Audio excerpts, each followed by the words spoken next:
Well, it's September 30th, 2016. We're at Darling Stadium for Friday Night Football here on Channel 48 in Hampton. We got a rivalry game tonight, the Hampton Crabbers and the Bethel Bruins. This is Frank Edgar coming to you with Wube Gabray tonight to bring you the ball game. Wube, we got a rivalry matchup tonight, the Bethel Bruins and the Hampton Crabbers. What do you think? I expect a well-fought game. You know, Bethel hasn't beaten Hampton in 8 years, but this game should be a great one. Two great teams, two great rivalries, and special players all over the field. They really are. And we're going to see a couple real talented young men tonight, a couple of seniors, one from Bethel, one from Hampton. We'll mention a little later.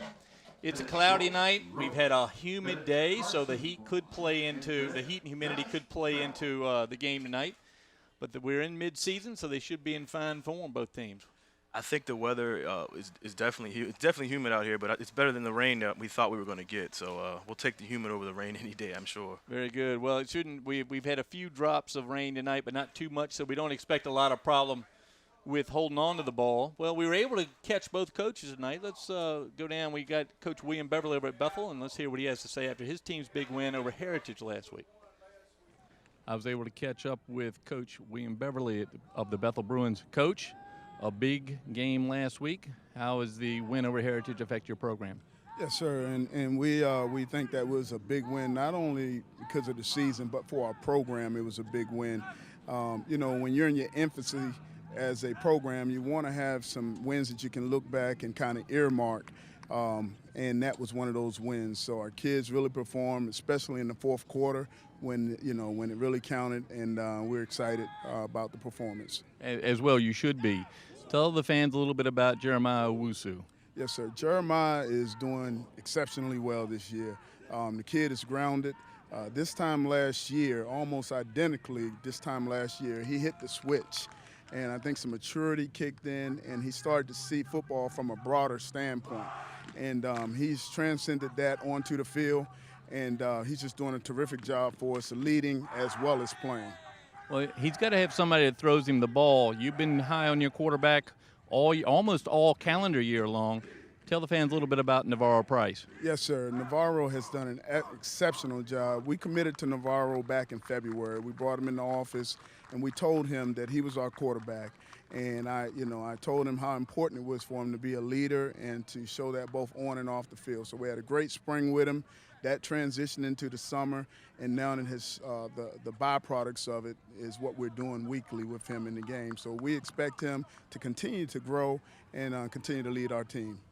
Now you're coming in tonight and facing the Hampton Crabbers, a traditional here on the peninsula, and a big game this year. Tell the fans a little bit about what you expect out of the Crabbers and what do you expect out of your team tonight? Yes, sir. Well, we respect all our opponents. Coach Smith and Hampton High has been staple not only here in Hampton Roads but in the country. So we have a lot of respect for them. But at the same time, I make sure that our kids understand that those kids get up every morning, go to school, put their pants on just like we do. And so although we respect them, we expect our kids to come out and compete, and we expect the best team to win tonight. Very good. Well, thank you. Good luck tonight. Good luck on the rest of the season. We'll see you a little later this year. Coach William Beverly, Bethel High School.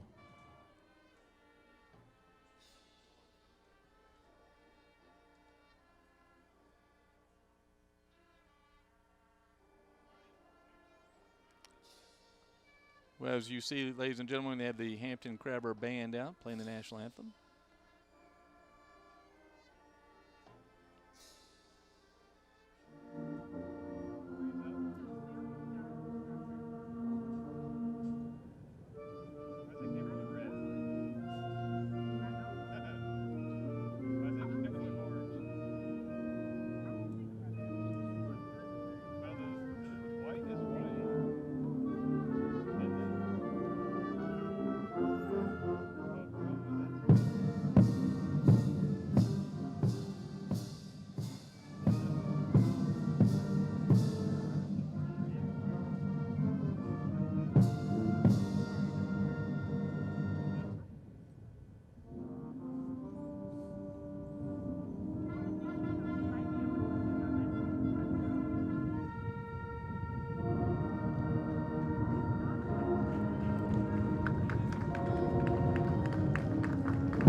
Very nice performance by the Crabber Marching Band tonight to get us going here in the ball game.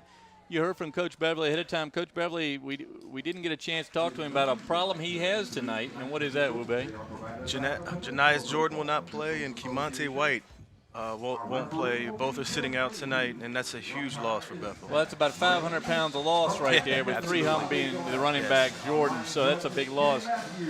Crabbers come in again.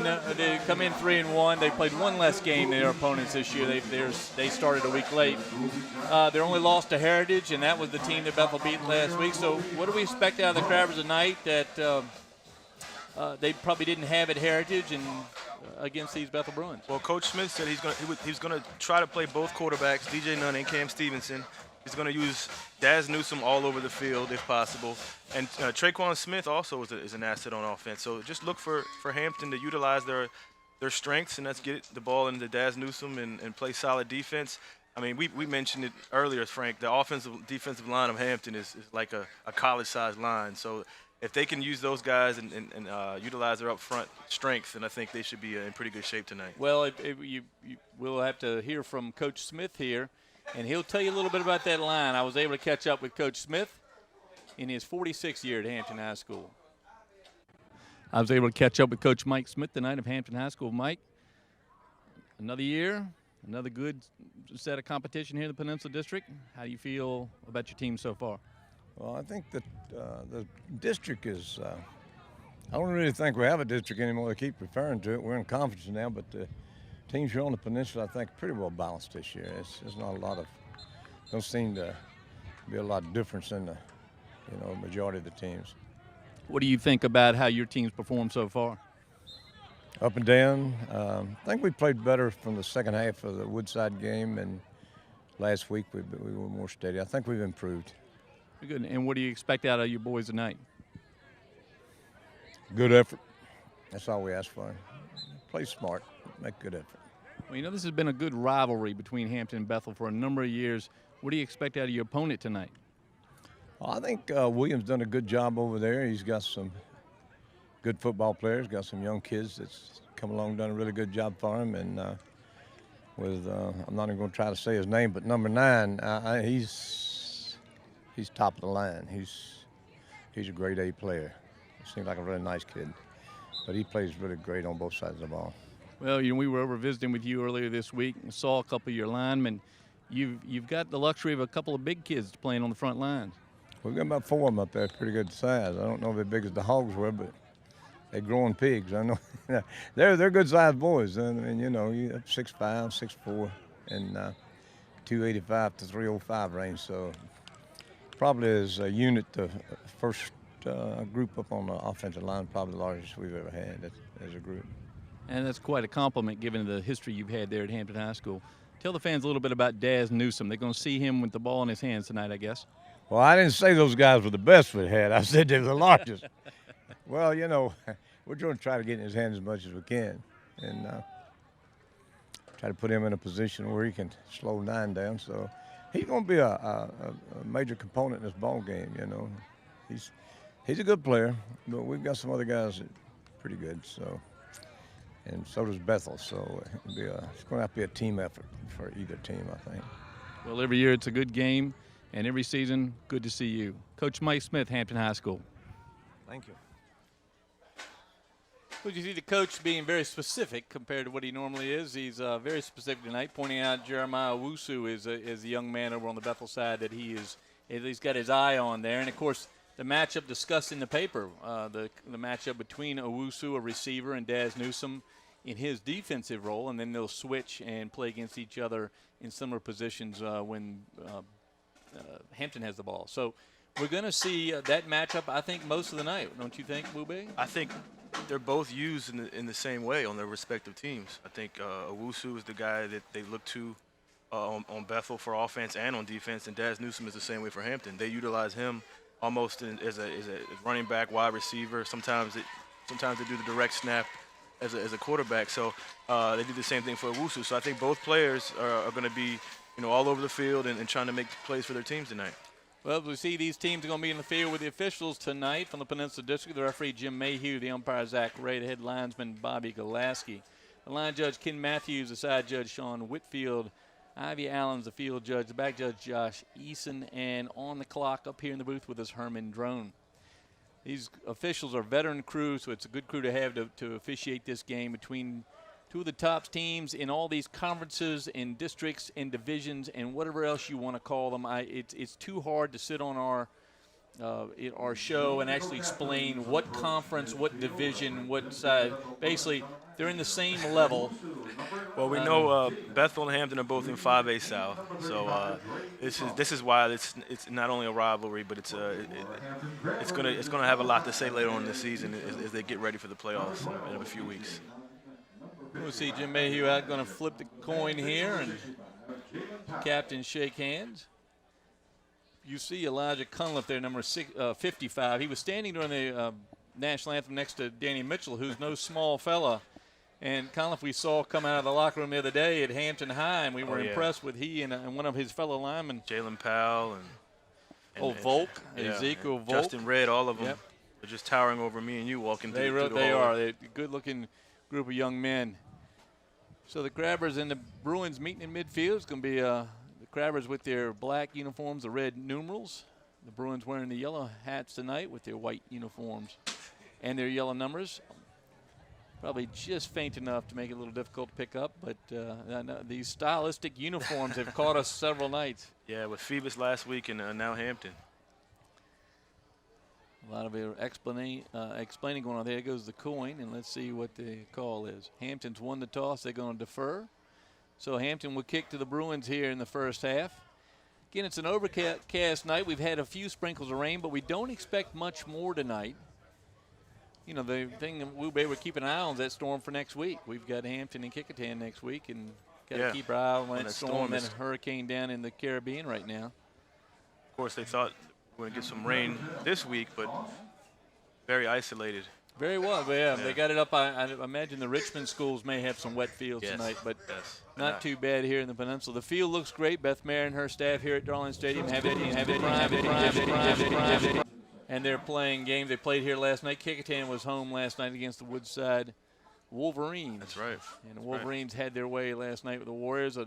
It's a tough, been a tough season for the Warriors, but we expect a few more wins out of them as they go forward. Some of these young guys mature. Well, we've seen them twice on LSC already, and we keep alluding to how young they are. So hopefully they'll get the experience and take the hits this year, and in the future they'll come back and get some more wins. The last thing we learned on those interviews, Wu Bei, was that these fine Dollar Tree glasses were on my head. So but I want to thank my brother-in-law, Rick Argabright, or Noah Argabright, he's known in the family, for bringing you these glasses. Hey, it's the new look, Frank. That's right. New look. I'll walk around town this week, and a lot of people will be wearing those on their head. Hey, the Frank Edgar style. Good ball game. They're lining up to kick now. We believe this is Jesus Valenzuela, 6'1", 170-pound kicker, wearing number 13 in his dark jerseys tonight.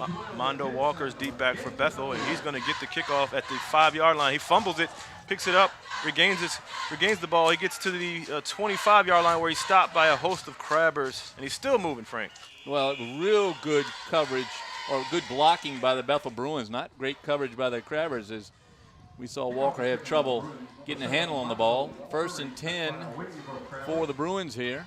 Navarro Price, senior quarterback, as Coach Beverly is really, really pleased with him this year. Like I said, he's a senior, but it's his first year as an actual starter. He split time last year with 2 other quarterbacks, but it's his job this year. And we're going to see who steps into the rather large shoes of Janias Jordan. Yes, no Jordan, so we have Owusu in the back. Holloway's in motion. It goes to Owusu. He picks up a good gain on that first down run. Well, the flag down in the backfield there. Maybe some motion. That tackle at that time by the Crabbers. As we see and meet the Bethel Bruins, Navarro Price, the quarterback, Kashawn Storm gets started running back. Owusu at one wide receiver, Mondo Walker at the other, the tight ends, Demario Sims. And then Godfrey also seat time in the backfield, and linemen there, Moorhead, Luckett, Dennis, Ross, and Griffiths. And they're going to mark it back against the Bruins, 5 yards. Illegal shift on the Crabbers. Excuse me, on the Bruins. So 1st and 15 now as the line comes up. Not good to start off the penalty the first game from scrimmage. That's Wusu again in the tailback spot. Godfrey's the fullback. Price under center. Holloway again in motion. And another flag.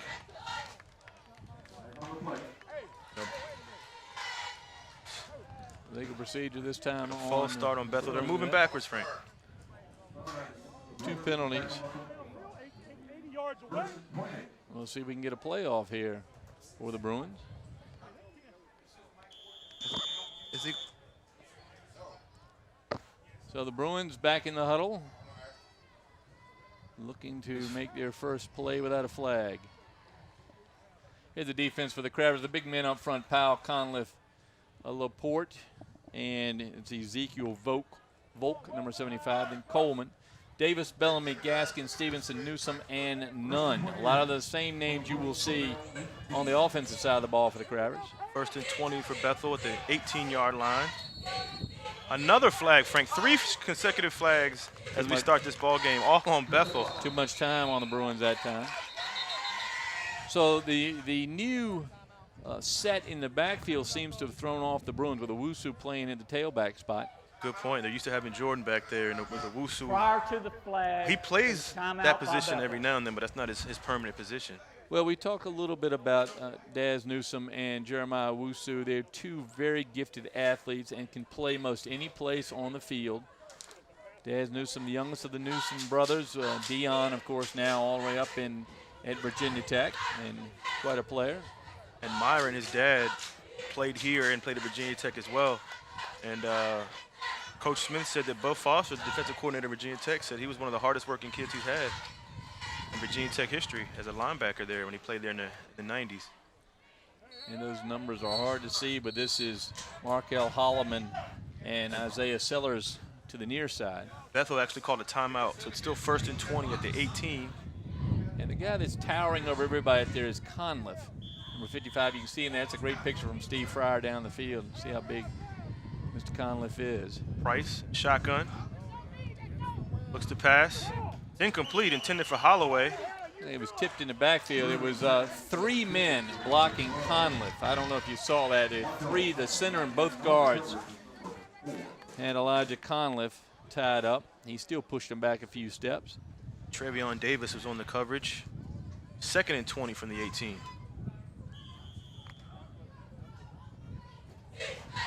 Great night Oh, here on this beautiful Friday night. night football night at Darling Stadium in Hampton, Virginia. Hampton versus Bethel, 0-0 to start. 11:04 first quarter, 2nd and 20 Bethel. Price in the shotgun. He looks to pass. He's going that way. It's complete. That's a good pass, good eye from the quarterback. Number 4, particularly the Isaiah receiver. Sellers. So Sellers should benefit greatly by the Crabbers keeping their eye on Jeremiah Owusu. That time Sellers able to cut the route a little short. Price was looking at him the whole way. He was the first receiver past the camera. You see Hampton Stop out swarming there. on That's Sellers. Aquarius Bellamy on the stop there, number 10, with some help. Bellamy out covering the left side of the defense. 3rd and 11 from the 27-yard line. Owusu Price there and- at the top of the screen. Price in shotgun. He's looking that way. He passes and it's picked off. Looks like it's number 1 Cam Stevenson on the pickoff. He's got room. He has blockers. He's going up the sideline. He's going to get in. He gets out of bounds. Oh, what a play by Cam Stevenson. He's the part-time quarterback, but he also plays safety. He was right there for the interception. Well, he's in what we call the Ronald Curry safety position, where you sit back, keep your eye on everything. And that time, I don't think there was anybody in the stadium that didn't know that Price was going to go towards Owusu with that pass, and Stevenson able to step in front of him and pick it off. Costly mistake for Bethel early on in the first quarter, just like last time when they played Kickertan. Price threw an interception early. They were able to regroup. Let's see if they can regroup on this one. As it's 1st and 10 from the 19 as the Crabbers are on offense. Looks like DJ Nunn is going to start at quarterback for the Crabbers. And I think it's Traquan Smith deep. Oh, it's Smith right up the middle. Smith right up the middle, and the flag again goes down. As Smith looks like he got back to the line of scrimmage. We'll see what the call is. Looks like in the range of holding. Now So where many- Conliffe was. So many flags early, Frank. What do you think that's attributed to? Maybe a little nervousness coming into the game. It's a big game for both teams. Bethel 3-2, Hampton 3-1. Got a chop block on the Crabbers. So the combination there leading to the chop block penalty. It's going to nullify the run. Get a good look at Chop Mike block. Smith, Mike Smith, By the his offense. longtime assistant Danny Mitchell. 15-yard penalty. 46 Replay years the head down. coach at Hampton High. 40. He's already getting on the refs. So a 15-yard penalty. So 10 yards on the Bruins so far, 15 on the Crabbers, and we're just underway here in the first. No score. 1st and 25 at the 35 for Hampton. None in shotgun. Fakes it to Newsom. He's going deep, and it's incomplete. What a nice run by the receiver. Just a little bit overthrown by the quarterback. He was wide open. Yes, he was. Looks like it's Bellamy he was trying to get the ball to. Well, Number he's 10. keeping Newsom in the backfield to throw everything off. Very similar to what Coach Beverly did with keeping Owusu in there. Owusu, Here's your quarterback, right. DJ Nunn. Your running back, Traquan Smith. Daz Newsom. Then you have Grogan, tight end. Bellamy, Pulley, Powell, Volk, Henderson, Conliffe, and Red. Huge offensive line, Frank. Bellamy's going to have a good night tonight. If he's going to be similar to some of those Bethel receivers. He's going to see more passes tonight because they're going to double up on Daz Newsom. He's get a good look at DJ Nunn, the transfer from Warwick. Gets the ball in the shotgun. He passed complete to Pulley. Oh, it's actually incomplete to Pulley. He was open. He thought about running before he caught it. Yeah, he had room in front of him, but he could not hold on to it. Well, again, the Crabbers benefiting from all the Bruin eyes staying on Daz Newsom in the backfield that time. This time the pass dropped. That would have been good for at least 10. Here's the defensive lineup. A lot of familiar names. Owusu at one defensive end, Barrett at the other, then Moorhead and Hudson. Allen, Spencer, Hill, Holmes, Reed, Holloman, and Walker. As you see, Janias Jordan not in the lineup, and Camonte White are both out. So third and 26 25. from the 35. None in shotgun. Looking to pass. He's looking for Daz Newsom, and he's going to overthrow him. Again, Newsom open with that speed. Of course, with that speed, Newsom is pretty much always open. There's Ralph Saunders, the principal at Kevin Davis, principal at Hampton High School. And Mike Trebus, the AD at Hampton High on the sidelines. I want to thank Mike for helping to Oh, yeah. put everything together for us. So both teams affected by penalties on their first offensive drive, Frank. Well, and bad penalties. We'll see if that continues. Sometimes the officials try to assert their influence early. So let's see how they do here in the second possession for each team. Venezuela will punt. Justin Davis deep, and he bobbles the punt, still picks it up and kicks and punts it away. Going to take a Hampton bounce. It's going to keep rolling to about the 5-yard line. Oh, that would have been huge, but he got it off. Well, it turned out to be a brilliant punt by Valenzuela, able to put it down there on the 5-yard line. Just to have the state of mind to gather it and kick it. Huge play for Hampton. As Bethel gets the ball back at around the 6. Let's see what they can do on their second possession in the first quarter. Well, we've seen each team try to make what is obviously the focus of the defense, put it back near the quarterback, Owusu for the Bruins and Newsom for the Crabbers, and see if the other guys can open up. And it worked there for Hampton. They had a drop pass. Bethel with a couple of them. Had one pass complete, but not able to do much more than that. Now they're deep in their own territory. Look, Hampton can't capitalize on the turnover. Price under center now. This time he goes back to Owusu. Owusu fumbles. Looks like Hampton might have recovered another turnover if it's the case. I think the ball rolled right And Hampton gets the fumble. Rolled right into the feet of the Crabber defensive end there. Back-to-back turnovers for Bethel. A costly one as it gets in the red zone. That may have been Cameron Laporte, number 9, that was able to fall on that. It ball rolled him. There he goes right by. Rolled right into his feet. We'll see if we have that on replay. I don't think he ever had to handle it. I don't think he did either. Came down and rolled right in the feet. Costly turnover for Bethel. It's an interception and a fumble.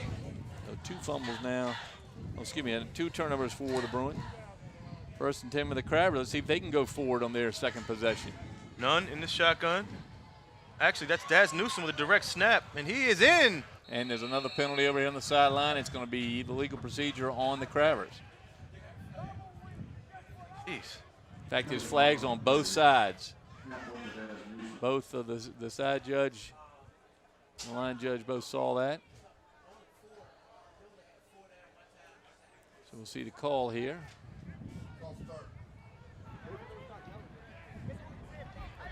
Illegal formation. Here's the Illegal offense. formation. Only 6 players on the line of scrimmage. Replay the down. Now the Crabbers going backwards now, 20 yards in penalties. And we're still early. Costly so far early in this game. 0-0 is the score. 9:22 left in the first quarter. It's not going to be first and goal from the 11. Well, Mike Smith already with the hat off, which is a sign that he's not happy with his team's performance so far. Instructing his players to be sure to stay back from the line. Timeout. From the sideline. Hampton. Time called by the Crabbers, and Mike Smith is going to do some coaching. Let's just say that he's going to do a little coaching. A little sloppy early, but I guess we can attribute that to, like you said, a little nervousness. and a little anxiety to start off. For us that just observe these games, these are great games to watch. We love to watch them. But for the players, there's still that sense of intercity rivalry that we see in the Bethel-Hampton game, the Kickingham-Phoebus game. Those games bring with it that, who's going to be the best in the neighborhood kind of feel. We'll see which team can overcome that first and get going here. That big line of the Crabbers comes back out. Quarterback DJ Nunn getting some, let's just say some thorough instruction from his head coach in that timeout. Say that. Newsome in the backfield. You can see him with the white towel. Looks like it's going to be another direct snap to Newsome. The only one back there. Why not? Newsome gets it, goes up the middle, and he's tackled by Bethel's defensive line. Good stop by the Bruins there, the right side of the defensive line. Like Mondo Walker was in there as well on that tackle. And Trayson Washington also in there. Holmes Reed as well. The linebacker. So a good stop for the Bruins, second down, and it's like a second and goal from the 10. Yeah, they haven't got across the 10 yet. A few subs for the Crabbers. Cam Stevenson comes out. Nunn back at quarterback. In the So shot. Stevenson in the in shotgun. kind of a slot back. Nunn gets he gets the keeper, and he's going to get in the end zone. It's DJ Nunn, quarterback keeper up the middle, touchdown Hampton. Ezekiel Vogt on the left side with a good block that time to let his quarterback slip past the line of scrimmage, and then it was all quarterback after that. Good run by Nunn. Crabbers get ahead 6-0 here. We've seen that play from Hampton before, haven't we? It's for the last 100 years or so. Yeah. The Crabbers, of course, with over 800 football victories.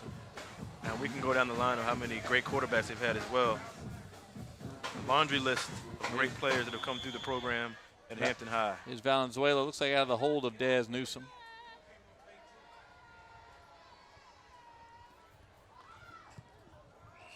Good kick by Valenzuela. Like it's gonna be good. Got a good leg there. And so the Crabbers move ahead 7-0 with 8:35 to go here in the first quarter. So the mistakes by the Bruins lead to the Crabber touchdown. No other way to say it. We'll see the replay here. You see the block on the side. Good. Look at the blocks there. Just good push. I get back and we'll be able to look at that at halftime and see exactly. I thought it was Volk on the left side and had 2 Bruins pushed out of the way. We expected good things from that big line of the Crabbers. Well, I mean, just looking at him in person and standing next to him, you would think that they would be able to push anybody around in the state, and they just pushed Bethel off their blocks 5 yards into the secondary.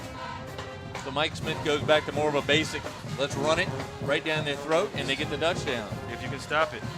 Valenzuela to kick here, 7-0 Crabbers. Almost become a very pleasant night here in Hampton. Venezuela going to kick off. Mondo Walker again, deep back for Bethel. Walker. One of the best kickoffs we've seen all year. Oh, and Walker lets it go in the end zone. It's going to be a touchback. Great kick by Venezuela.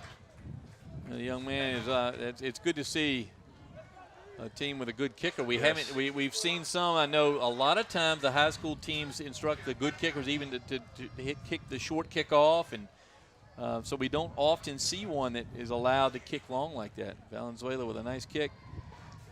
Talking to Coach Van Dyke at Phoebus, he's coached a lot of them, and he's had a couple great ones. Anderson and Bo Lomax here was at Norfolk State now. He kicked for Hampton. He was a great kicker, great asset. He had a couple game winners when he was a senior here at Hampton. So you're right, a great kicking game is always so very important, essential, yeah. especially when we get to the end of the year. That's right. In the playoffs. So the big line of the Crabbers facing off against the Bruins. Yellow helmets get to the set. Price under center. Owusu now goes in motion. It goes to Storm. He's hitting the backfield, and he's going to be tackled behind the line of scrimmage for a loss. Well, let me tell you, the block by Owusu that time on the cornerback was impressive. So Jeremiah Owusu did his job. He flattened the cornerback, but the Crabbers fill the holes quickly, and nothing doing for the Bruins on that run. That Used him play, as a decoy, put him in motion. that's one we'll have to check at halftime, Wube. That was a sharp block by Owusu. Yes, it was. And he was hoping that running back would get around him on the inside, but no room at the end. So it was a loss of a yard. It was 2nd and 11 from the 19. Price back under center. Owusu again in the back with Godfrey as the fullback. It goes to Owusu. Good run by Owusu, but another flag on the play. Got to be a hole that time by the Bruins. And you know, it's with Hampton's line, you know, I don't, it's going to be difficult for Bethel to get a good push, but if you can't get a tackle, at least get a penalty out of it. That's what Hampton's doing. It's right there it's on Conliffe. The hold was on the blocker holding Conliffe. Maybe number 53 for Bethel. Chaja Ross. Ross 6 foot 265, so no small young man. No, he's not. And he's got Elijah Conliffe right 6'5", 300. So yep. And he's getting Holding on the offense. 10-yard penalty. Replay the down. Well, the one thing we noticed when the line played against Heritage that they had a tough time. They were on the coordination. So I know Mike Smith has worked them hard all week long, and they look good so far tonight. Price in shotgun. This time Godfrey goes in motion. Fakes to Godfrey. He's going to throw it. It's going to Owusu. Owusu has some space. He makes the catch, and he's still on his feet. And a good play by Jeremiah Owusu. Boy, that's a tough play on the defender, Daz Newsome. As the two of them had a jump ball, Owusu, who we've seen in a couple games already, being able to get his body in perfect position, almost like a rebounder in basketball, and that time blocked out Daz Newsome and was able to come up with the catch. You'll see it right here. And you're right, Daz Newsome. Daz right on him. Owusu with a shove in the back. Reaches up. Newsome had to turn around. We're going to have Owusu makes a great play. It's going to be a matchup that we're going to be watching all night. Good pickup. First down for Bethel. 1st and 10 at the 41. Price in the shotgun. This time Mondo Walker goes in motion. Fakes to Walker. He's under pressure. He gets away from it, but not before he's sacked by Hampton. As 3 or 4 Crabbers grab on the Price and bring him down. Travion Davis there, the first one to get him. We're in number 2 for the Crabbers. Got away from the first one, Frank, but couldn't get away from the other 2. That time you saw, I think it was Bellamy. That was Laporte, I thought. One of them backed off the line to help Daz Newsome at least steer Owusu into some better coverage. And that sack was a loss of 11, so it's 2nd and 21 from the 30. Huge loss for Bethel. So Owusu the near side here. Daz Newsome right on him. 2 obviously first team all Peninsula District, probably first team all 5A South. I would say so. If not first team all state. Godfrey goes in motion, another flag. Right tackle for the Bruins stood up. That's just confusion early on for Bethel. Prior to the snap infraction as Ross against the offense. 5-yard penalty. Infraction. Looks like the center. So the center faked out his own lineman. And they call it on Jackson the center. Griffith, the freshman. It's going to be a good one. Coach is really high on Jackson Griffith. I think that's Griffith at guard. Well, actually, you're right. It wasn't Griffith at center. He played center last week. I guess they moved him to guard. You're right. Well, they could use him anywhere on the front line. That's right. Price, shotgun. Going deep. He has Sellers again. Oh, excuse me, that's Mondo Walker on the catch. cuts Good through the pass. middle. I saw, yeah, it was Sellers. I beg your pardon. It was Isaiah Sellers on the catch. He goes through the middle of the, it looks like Hampton's playing a zone. He's a 6'3", 175 senior transfer from Kickingham with a great catch over the middle. Well, there'll be a hole somewhere, and that time Price able to find it. Good throw by the quarterback. They picked up most of the penalty yardage back, and it's a 3rd and 10 now from the 41 back at the original line of scrimmage. Price is in motion. Got trips to the near side. Mondo Walker goes, oh, another flag on Bethel. They are just hurting themselves with penalties, Frank. Prior to the snap, I've got snap 5 infraction. penalties on It's the Bruins offense. so far. 5-yard penalty. For 30 yards at a minimum. As you see Price and Mondo Walker discussing that last play. Well, they had everybody in motion, trying to confuse the Crabber defense, at least make them go man-to-man, which they're now set in a man-to-man formation. Walker goes in motion. Price in shotgun. Looking downfield. He's pressured again by the Hampton defense. He's going to be hit and thrown down to the ground. Great play by Hampton. That's, I believe it's Travion Davis again, isn't it, number 2? It's so hard to see these numbers, folks, and we apologize. You see it better on the camera when it's close. Steve Fryer gets a pretty good shot of them, but It's like that's number 8. is it Frank. 8? That's Johnny Gaskins. Gaskins came in from his safety and outside linebacker position to put pressure on Price and made him rush the throw and knocked him down. His pass was incomplete, and Bethel's going to have to punt. Gaskins just a junior. Sellers is in to punt for Bethel. Daz Newsome back for Hampton. The dangerous Daz Newsome. Daz Newsome. High snap. Sellers Sellers just gets it off, and they run into him. I'm not sure what happened. I don't either. They I blew don't the see whistle. a flag. There's a whistle blown. So no flag.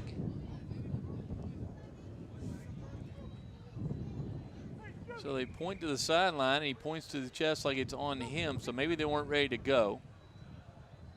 So the punter gets nailed for no reason, apparently. Official pointed to his chest, Wube. It looked to me like he was saying, I called time, or maybe if I'm going to sort this out as we'll talk to the Bethel and Hampton players on what's going on. Looks like it was. No idea what's going on out there now. We'll see if we can catch it. It's DeAndre Sanders, number 35. Here comes Mr. Mayhew. There was a penalty before the inadvertent whistle. 5-yard running into the kicker against the defense.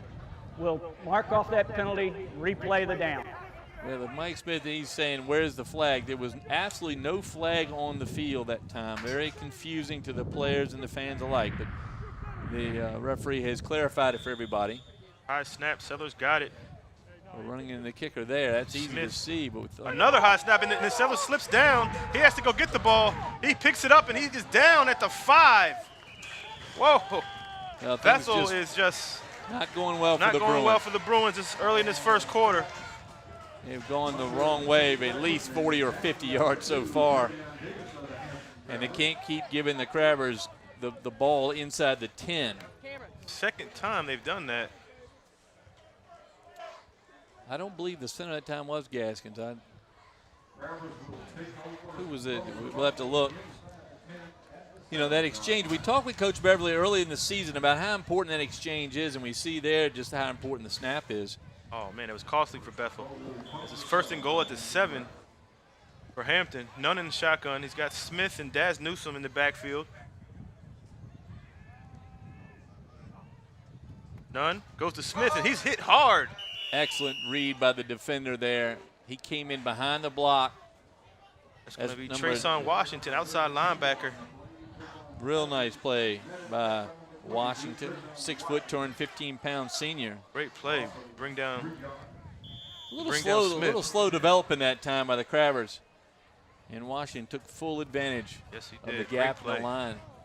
Good shot from Steve Fryer's field camera. You can see the young men in the huddle now. They break. That's Conliff on the end, and that's why you can't see the rest of the line.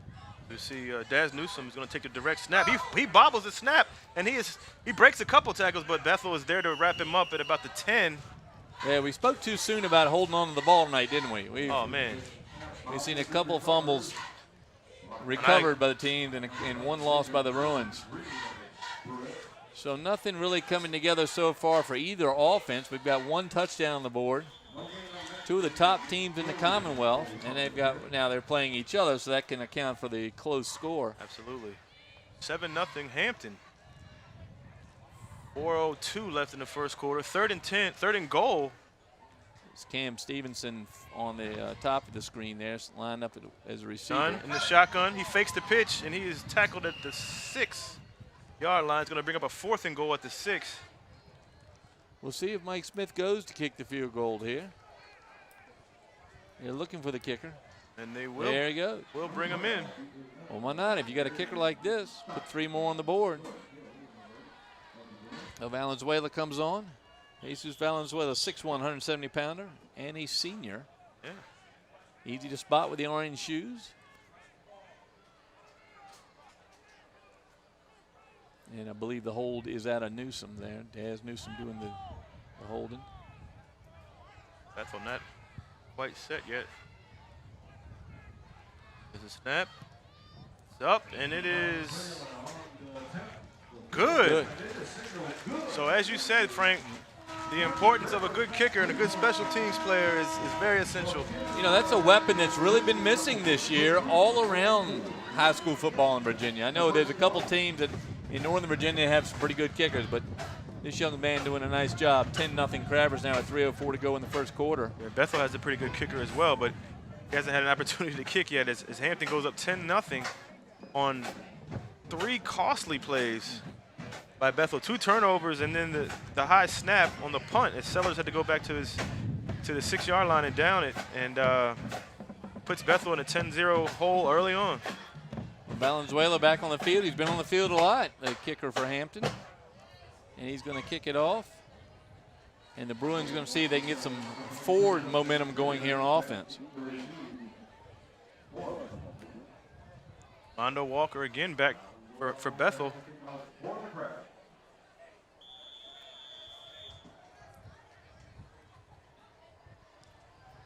As Mondo Walker gets the ball again at the goal line, he slips. I think is that a shoe? And he's got room. He has a couple missed tackles. And Mondo Walker with a great return at about the 42. Great play by Mondo Walker. Well, for a minute he lost his shoe. He had some part of him flew off in the end zone, but really brilliant run back. Oh, great run back by Mondo Walker. Like he's something Bethel really needed. The 5'11", 185 junior. Who in the game we saw earlier this season really didn't display what he can do, and he's a dangerous weapon for the Bruins. Of course, he's had 2 brothers come through the Bethel program, Ricky at Virginia Tech and Rio at the Finished at the University of Virginia. He's now coaching. Here's the catch, a great kick. Crabber's a little late at getting down the coverage. Yeah, you're right, he did slip at the goal line. And that's a divot that looked like it went into the field, but a great broke a few tackles and good return. So now 1st and 10 for the Bruins outside their 40 at the 42. Price under center. Goes to Owusu. He goes near side. It looks like another flag was thrown. Oh, he breaks a couple more tackles, and Owusu finds a way to get to the midfield. It looks like a sideline warning or something over here with the flags going. And again, why they throw flags on the sideline warning? It just confuses sideline everybody. Warning yeah. against Hampton. They may want to think about changing that rule, maybe have him drop his hat or something, and instead of seeing the yellow flag go. But we had a couple of those last week. Distracted the fans from watching that great run. Owusu taking a few pops though, running that ball like he's doing. So 2nd and 2 at midfield. Price under center goes back to Owusu up the middle. Good run by Owusu. Good cut, and he gets the 1st down and more. Maybe a touchdown saving tackle back there by Cam Stevenson. Number 1 for the Crabbers. You see, probably the best, certainly the best athlete on the Bethel team. Oh, yeah. Can play most anywhere. So 1st and 10 at the 39. 2:22 left first quarter. 7-0 Hampton. Price goes back to Owusu. Owusu this time is stopped. Looks like Justin Red got in there and took him down. His 3rd time's a charm. I don't think it was Red. Red came off late. May have been Laporte. Laporte, I'm sorry. Red's actually coming in the game now. And maybe Groggins.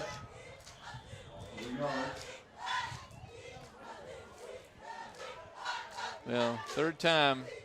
He gets 2 out of 3 like he's picked up. I think Coach Beverly will be happy with that.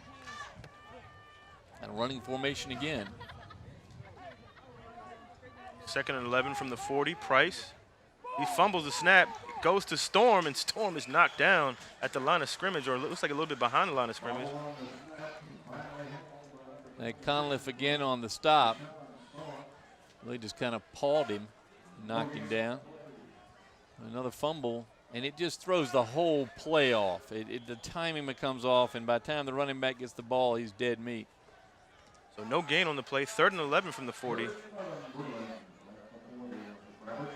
It's like Bethel's a little confused tonight. Godfrey moves around. 22, Washington is near side. Price fakes the Storm. He's pressured again, and he is sacked. Good like tackle there. Cunliffe got on that one. He just reached out with the hand and grabbed him by the shoulder pad and put him on the ground. He's being recruited by everybody. I'll say, I think the United States of America. He can go anywhere he wants next year. That's always good news to hear. So it looks like Bethel call a timeout. They may go for it here. They do. Timeout, Bethel. So they're going to make the most of this 4th down play. See if they can pick up the yardage. I would imagine that they didn't call timeout to punt. Well, so far, I mean, that's the best offensive series for the Bruins. They get a couple of good runs from Owusu, but then all of a sudden the Crabbers adjust, and that's it. Nothing else. Yeah, Bethel looks a little off, and I think you mentioned it earlier, without having Jordan and not having Jordan in the backfield, throws a little bit of the rhythm off. They're used to Jordan getting the ball and mixing it up and having Owusu as a receiver. Now he's playing in the running back position, and they just look a little off. It might take a little time for them to get back on the swing of things, but you know, Bethel needs to get together on this drive. They're going to go for it, it looks like, Frank, on 4th and 15. Well, I guess they can always quick kick it if the play doesn't look good. Quarterback can just boot it. They're on the 44 of the Crabbers, so 20-yard, 30, 25-yard punt will be sufficient. As you see, Cam Stevenson is deep just in case. Stevenson quietly has been very good tonight. We've seen him play certainly on the defensive side of the ball very well. There's another transfer from Kickitan.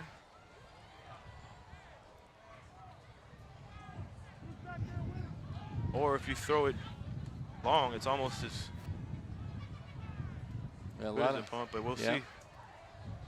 So Wusu at the bottom of your screen there, covered by Daz Newsome. Daz will probably follow him wherever he goes. Price in the shotgun. Little pressure. He gets a lot of pressure. Looks like he bobbled the ball. He lost the ball. Picked up by I think Bethel picks it up. But again, the pressure of Hampton's front line is causing a lot of problems for Bethel. Well, that time, Price looking left the whole way, even though Owusu was to the right. So nothing going for the Bruins, and they give the ball back to the Crabbers in Bethel territory again. 3 straight possessions.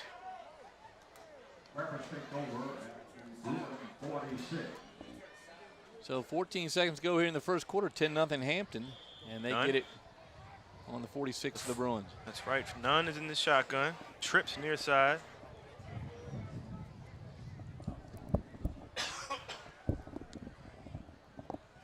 Looks like Hampton's a little confused on offense now, and they have to call a timeout.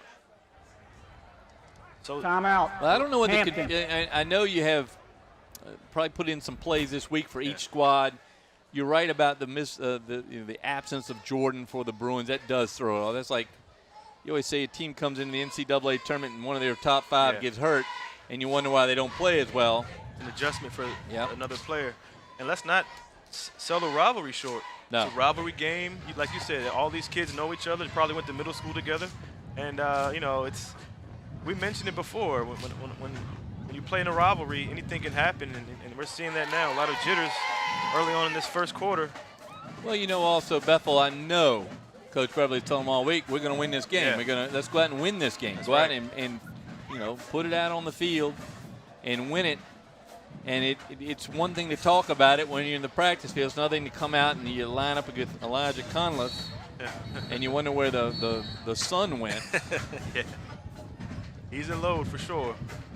And he's got some teammates out there. Justin Ridd in on the offensive side. And Ezekiel Volk wears 75. Jalen Powell wears 65. That's about, well, it's 5 times about 300. Well, we'll give him 250 average. Yeah. That's 1,250 pounds right up front for the Crabbers. And you can run through that with that line. Probably couldn't outrun them, but we, None in the shotgun. Another flag as he has a man open. Pulley, Wow. he caught it, but it's a flag on the play. Holloway was in the coverage, but let's see what the flag is. and it's going to be either formation or motion on the Crabbers, I think. It looks like Mike Smith is going to blow that hat right off the top of his head with this, I think. great throw. by Beautiful Nunn. throw. Well, we've seen 3 Illegal great throws. formation by the offense. Now, they don't identify what the illegal formation was, but it was illegal formation on the Crabbers. As the flag fest continues, 7 seconds left in the first quarter. Still 10-0 Hampton. That's the 3rd ball we've seen thrown to that corner of the end zone, that time right on to his receiver, number 24, Burnell Pulley. Pulley making a very good sprint down the field, 5'10", 150-pounder, and he's a senior. I would not doubt the Crabbers go right back to something similar. Trips near side. DJ Nunn So Wusu lined up as the safety. back at the shotgun. Owusu is the ball hawk in the back for Bethel. This time Nunn does a short pass. It goes to Daz Newsome. He's tackled behind the line of scrimmage. Great play. It may have been a missed block out there by one of the Crabber receivers that were trying to open up the outside lane from Newsome. Well, I told you earlier in the week, Wube, having Daz Newsome on your team's like having a flash play for you, having Barry Allen out there with you, because then we finished the quarter. You see what a speedster he is. We've seen it momentarily. I think Bethel's done a nice job so far, but we're only through 1 quarter, 10-0 Crabbers. Well, Bethel's fortunate that the score isn't worse than what it is. I mean, they've gotten in the red zone twice. They got in Bethel territory 3 times, and they only got 10 points out of it. On the flip side, Bethel hasn't moved the ball either. So, you know, Hampton feels comfortable right now with an early 10-0 lead, and the defense is playing well, putting a lot of pressure on Price. I tell you, let's while we take this quarter break, we'll talk about the sponsors tonight for our food before game. The Morelli family, longtime football booster in Hampton High grad, provided us with pizza and giant chocolate chip cookies, which I'll tell my wife right now I did not have. I didn't get one. Piece of cookie. Wube. Hopefully the truck left me some, please. I will tell Wube's wife he did not have a piece of cookie any. either. I did not So, get but any. thank you to the Morellis for that. Yes, and then, of absolutely. course, our crew down there, Susan Bowers and Nat Braxton on the cameras up top, Steve Fryer on the field with our intern, Alan Beaver, Krista Campbell on the replay, Matt Buckwalter, my nephew there doing the graphics, Randy Bagoli on the audio, Renee Canvin on the camera control, and our director, of course, the Northerner, the Viking, Andy Foley. The Viking. Doing a good job again. But he's a Minchfield grad, but we won't hold him to that. He wears the Prince Valiant look there. Has that Norse background. 12 minutes in the books, so we're in the second quarter. DJ Nunn is in the shotgun, 2nd and 18 from the 46 for Hampton. Pitch, and it's a fumble. Newsome still picks it up, and he's tackled behind the line of scrimmage. Great play by Bethel as Newsome actually picked the ball up. It would have been a fumble, but Well, that's Bethel's number 11, Javian Holmes-Reed with a tackle, and he made himself known to Newsome, but Newsome, an athletic man, play what a even to play. recover the pitch. I mean, he doesn't catch that. That's 6 points for Bethel. As it looks like Newsome was waiting for the pitch. And look at that pickup by Newsome. He saved a touchdown. Well, Great play. It won't show up in the stat book, but that's a huge play as Hampton picked up the fumble. It's going to be 3rd and 28 at the 46, however. neither team really being able to put together a concerted effort and several plays moving forward so far in this game. Compliment to both defenses. Nunn, shotgun. Another flag, Frank, on the play. Too much time that time. As Mike Smith traditionally has had his quarterback come to the sideline to get the play. Even Ronald Curry Delay ran a the game sideline against the every offense. time. And 5-yard often penalty. the Crabbers, if they are penalized probably more than most, it's too much time as Mike gets those plays in. And just depends on field position and timing of when the ball is placed for the next play. Ronald Curry. Since I'm on the record now, I can say on the record, the best high school player I've ever seen in my life. Absolutely. Phenomenal player and phenomenal young man. That's right. 3rd and 33 for Hampton. Nunn, shotgun. He's going deep to his favorite receiver, Daz Newsome. He has the space, and it's incomplete. I am stunned there is no defensive penalty there on the hold of Newsome right about the 45-yard line. Hudson had 2 steps. Newsome had 2 steps on Hudson. Owusu came over for help, but the pass was overthrown. Well, Hudson a veteran too, and that was a pretty good veteran defensive back play. Danny Mitchell happy with that. You see the look of disappointment. But he slowed Newsome down just enough, because the one thing we've seen from Nunn, he doesn't underthrow a ball, which is great on those long passes. Yeah, 2 of his passes in the end zone earlier were overthrown. Valenzuela in to punt for the Crabbers. Justin Davis looks like he's back to receive the punt. Makes a good bounce for Bethel as Hampton downs it at the 43-yard line. About a 27-yard punt from Valenzuela. So let's see if Bethel can put something together on this drive with 10:49 left in the second quarter. 10-0 Hampton. Well, it's good to see Dwayne Hudson back out there for the Bruins. We know he got dinged up a little bit earlier, maybe last game. Yeah, he didn't play against Heritage, so it's good to see him back. You know, Hudson had listed a defensive back and running back, been playing mostly defensive back this year and done a great job for the Bruins on the outside. That time slowed Newsome down legally and just enough to keep him from running underneath that pass from DJ Nunn. More confusion on Bethel. Michael Cole down here to the left, number 7. Price in the shotgun. Owusu is with him. This time it goes to Owusu. He gets away from a tackle, but not away from the host of Crabbers that were waiting for him on the other side. That may have been, yeah. Looks like Owusu had he had little room. But it closed very quickly as the Hampton Crabbers, massive defensive line corralled him to make the tackle. Well, the Crabbers aren't going to let Owusu get out of their sight. So we'll see if here in the second quarter, if they can go to him a couple times, then go to somebody else, try to draw the defense away. I like when they have Sellers in at the same time. They can use him on the other side. This time Mondo Walker's near side. Owusu again in the backfield. Godfrey in front of him as a fullback. Goes back to Owusu on the side where Godfrey was, but Hampton again storms him. And that is Justin Red that time on the tackle. That's Justin Red, yep. Justin Red, give you a little size on him. 6'5", 275, senior. And he's played very well for the Crabbers now for 4 years. He's a good ball player, basketball player as well. And he'll be on that basketball team in the winter as well. Should have a very good Peninsula District basketball season this year. Oh, we should. With Hampton and Bethel both and state contenders in the 5A conference. All right, Price back in shotgun. 3rd and 10 from the 43 for Bethel. Again, he's pressured again. He gets away from the pressure this time, runs into his own man. He gets away from it, more pressure, and he's gonna have to take off and run with it. Nobody was open. Well, that was our friend Justin Red again in the backfield, chasing the quarterback back and then out of the pocket. Got away from 2 tackles. A very good play by the big line of the Crabbers. They look like they're picking up a little life here in the second quarter. Not giving Price any time at all to throw the ball. He has no time to throw it. As soon as he goes back to pass, he has a Crabber in his face, and this time Sellers is going to punt. Daz Newsome, the dangerous Daz Newsome, is back at the 30-yard line for Hampton. Last time he went to punt was a high snap. Snap's good this time.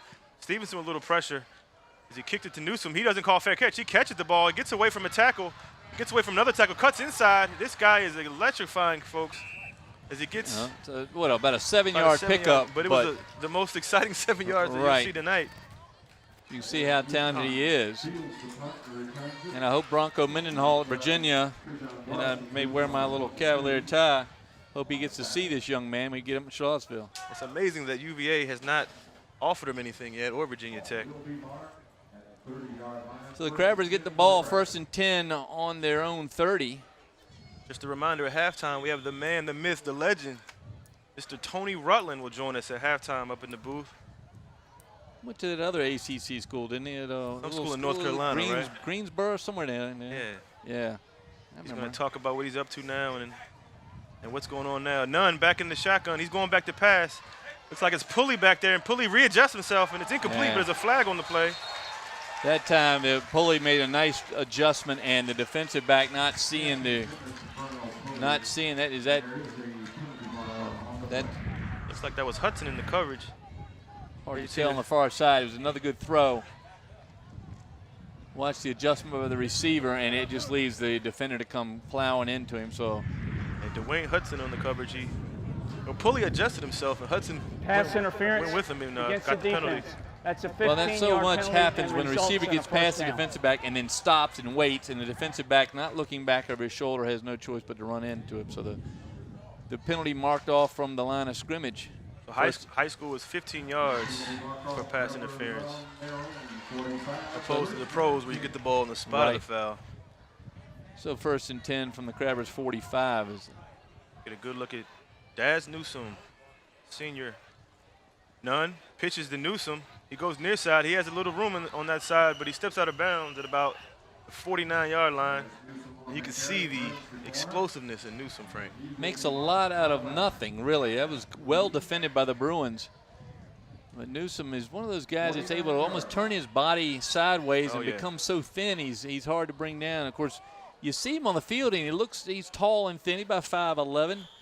But when we saw him the other day, he didn't have the pads on. I told my wife, he looked like Michelangelo's David. He's carved out of marble. Young man spent a little time in the weight room. 5'11", 185, all muscle. Nunn fakes the pitch this time, and a flag again is thrown. They're almost having a competition of how high they can throw those flags. That flag was thrown before the play and landed right about 5 seconds in. Another legal shift by Hampton. So neither team able to get any momentum at all with the penalties. Illegal shift against the offense. That's a 5-yard penalty. The down remains second. Here comes Cam Stevenson in with the play as Nunn comes out. So Stevenson's going to take a shot at the center, or they're going to go the direct snap to Daz Newsome. We've seen Stevenson in, but it looks like he's going to take the snap. Coach said both of them would play tonight. Cam Stevenson, 5'6", 151-pounder, a junior. Stevenson keeps, has room. Tackle by Wusu, great tackle by Wusu, good open field tackle. And that time Justin Ridd again swung the gate open for him, literally with one arm. That was a tremendous block. Looks like he just used his finger and pushed that open. The good news for the Bruins is the defensive backs are playing very well, plugging the holes. Got a nice you see Red there in the foreground. Great tackle by Wusu. Jeremiah Wusu getting a lot of work tonight. That's right. And with this humidity, we'll see if they get a little tired as we go into the second half. 7:28 to go here in the first half. Stevenson, back at quarterback, throws a back pass to Newsome, and that is going nowhere as it goes back to the line of scrimmage for no gain. Interesting play on 3rd down. Another play where everybody in the stadium knew what was going to happen that time. A little too set up. Let's see what Hampton does here. Looks like they will punt. Little conversation if they should go for it or not, but they're gonna punt with a 10-0 lead. Why not? Put the Bruins back into their territory and hope they'll have another turnover. So Valenzuela back in punt formation. Crabbers have allowed a couple of the ends to get around and get towards the backfield. Good A snap. little better blocking job this time and a much better punt. Davis, no fair catch. He's taking it. Oh, it's going to be a blocking. flag. No call on that. Clearly a block in the back, but no call. Well, blocking the back gives them another 10 yards. A good run back by the Bruins. Again, if you can get away with it, that's great.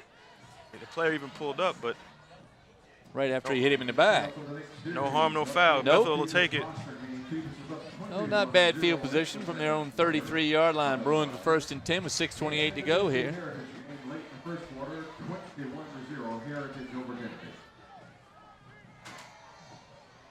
So here come the Bruins. Price again in shotgun. Looks like a Wusu at the top of the screen with Newsome guarding him. Price gets it. Looks left now. He looks back towards Owusu. Nobody there. Another flag. Another flag down. His Price is going to throw it down the field. He's got Mondo Walker. Overthrows him. He was open. He was, and I think Walker underran it. I think Walker kind of missed the adjustment. One step back, and he's got it, but the play's going to be called back. I'm going to suggest we go with this. We just leave the flag on the field. If there's no foul, you pick it up. Yeah, that's a good. That'd be a good. We'll get the number of flags. I ran out of space on my pad. I think that's 7 on the Bruins so far. I think so. Because they had two or three in the first drive. Devastating penalties, though. Holding on the offense. 10-yard penalty from the spot of the foul. Replay the down. And to make Bethel feel any better, I mean, they're still in the game and they're still beating themselves up with penalties and turnovers. So that Crab's a little late getting lined up here defensively. It'll be 1st and 23. Balls on the 23-yard line, 33-yard line. Price, more pressure. He throws it. It's overthrown. It's intercepted.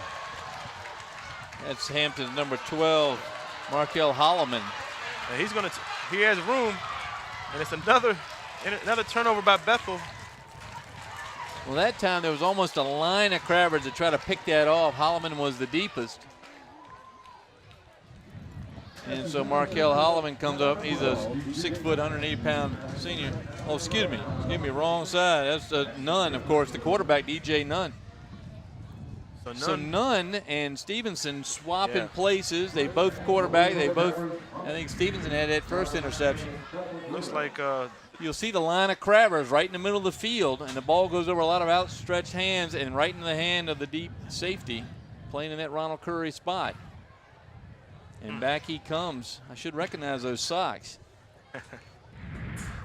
So good interception and good return, and he's going to earn himself to get the quarterback spot again. None to take the snap. 1st and goal at the 8. It's like Traquan Smith runs over somebody, gets in the end zone, and he's going to score. And that I thought we would see a lot more of, Wube. Smith, a strong running back, and he just plows ahead right through a big hole on the right side of the line. And the Crabbers put 6 more on the board now, 16-0 with 5:59 to go. Valenzuela on the tackle on the extra point. So once again, the turnover leads to a score for the Crabbers.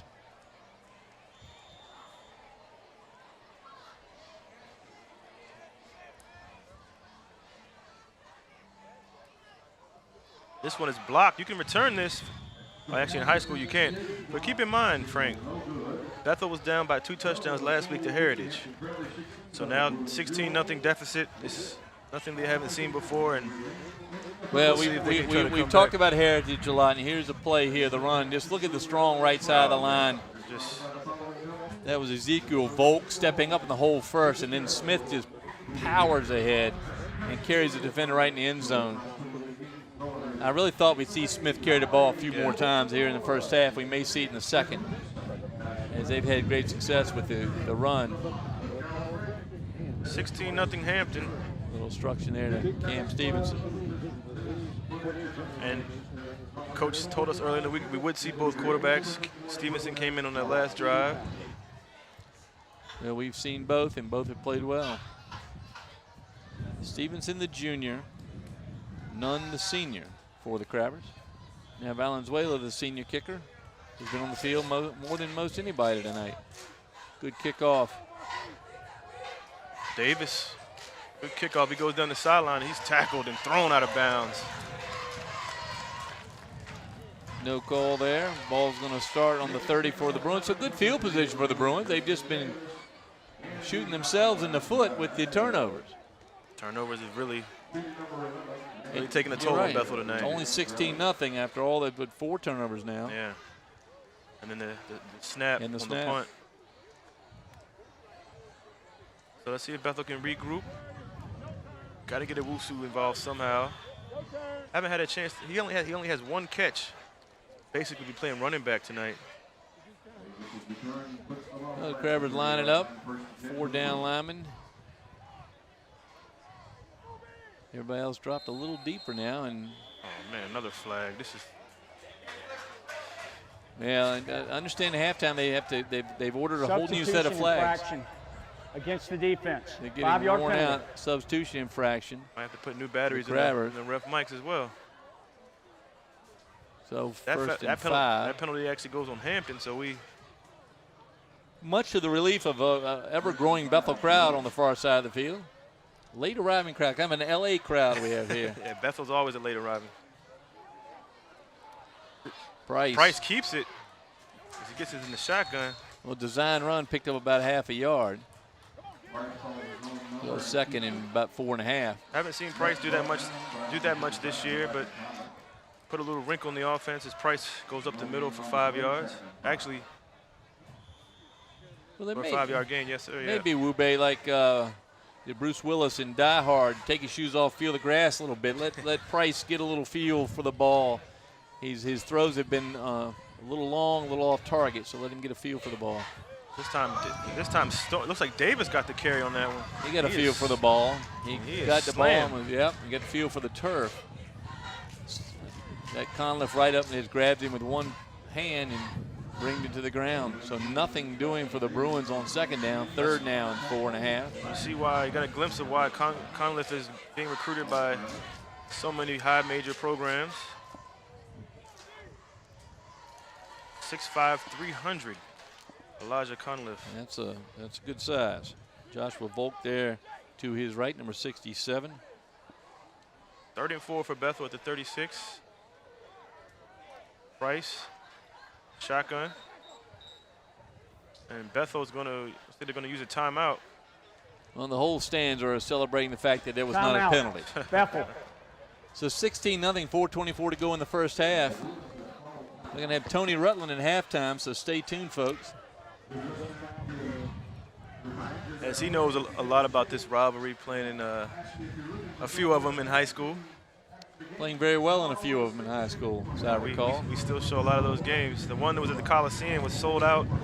10,000 people packed the house. The line was wrapped around the corner and able to get the big one over the Crabbers that night at the Coliseum. We're going to talk to Mr. Rutland what he thinks we need to do to bring those crowds back here in the Peninsula District. As he is the head coach at Hampton Christian in Hampton. So we got him back close. We got to get him into the Peninsula District somehow. So you and I, well, maybe we can go out and call a game anyway. At Hampton Christian. Yeah, of course. Sure I'm sure he wouldn't mind that. And we'll get Kate from the Daily Press to there we go. get a few things on him. We want to mention Kate Yanchulis, been with us just in her second football season with the Daily Press, but does a marvelous job. And folks, pick up the Daily Press every morning and read her column. And of course, the old veterans, Dave Teal and Dave Johnson, Marty O'Brien, those guys do some good writing. High snap, another flag. Price goes back to throw. He's looking for Owusu, and it's not even close. Let's see what the flag is. The flag may have gotten in his eyes. There's 2 of them down. The referee has a hold in the back. The linesman's got a hold, I think, on the left side. Another penalty on Bethel as a hold. So it's they're going to call one of the 2 holds. Conliffe signaling with the hold for the hold there. Is he? Actually, that looks like a good shot of Jalen Powell. It's hard to tell with those numbers. Yeah. His dad actually played at Hampton for Coach Smith, so keep it in the family. Yeah, you coach as many years as Mike Smith coached. You get Holding to know a few by families. the offense. 10-yard penalty the for Newsom the foul. Replay the down. And the Watford grandchildren, of which the Newsoms are. Marcus Higgins. Yep. David Watford. Higgins is still at your alma mater at the University of Virginia. And doing a great job up there with Bronco Mendenhall. Pleased that he would keep him on staff. I think it's a very important recruiting part. Tell him to come down here and get some of these great City of Hampton athletes. So 3rd and about, 17? At the 30, 3rd and 17. Price in the shotgun.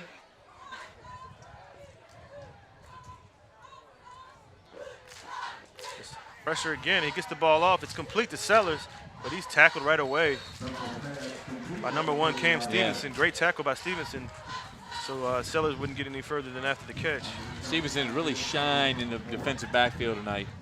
Again, he's another transfer from Kickingham as they really miss him over there. He's helping the Crabbers out a lot this year. They do. Tough night last night for the Warriors, but we have great faith in Coach Coley and know he's going to get those young men going. I know he's giving them all. They're getting a lot of extra time, and you have a rebuilding year some years. Everybody can't have a great year every year. You got to rebuild every now and then. So Sellers is going to punt. Daz Newsome is back to receive at the 40. Another, looks like a high snap. Good punt, though. Newsome won't grab this one. It's going to take a Bethel bounce. It's going to get into about the 32-yard line. Great punt by Sellers. Very good punt by the Bruins. Trying to get the Crabbers as far away as from the end zone as possible with 3:19 to go here in the second quarter. 16-0 Crabbers. And the Bruins have been their own worst enemy tonight. Penalties, turnovers, just seem a little out of sync. I'm not really sure if it's because I won't put it all on the Jordan injury, but you know, just they don't seem like the Bethel that we've seen the last few weeks. Certainly not the team we saw second half against Heritage last week. Oh. Or so all game against Kickingham. It'll be 1st and 10 at the 31 for Hampton. DJ Nunn back at quarterback.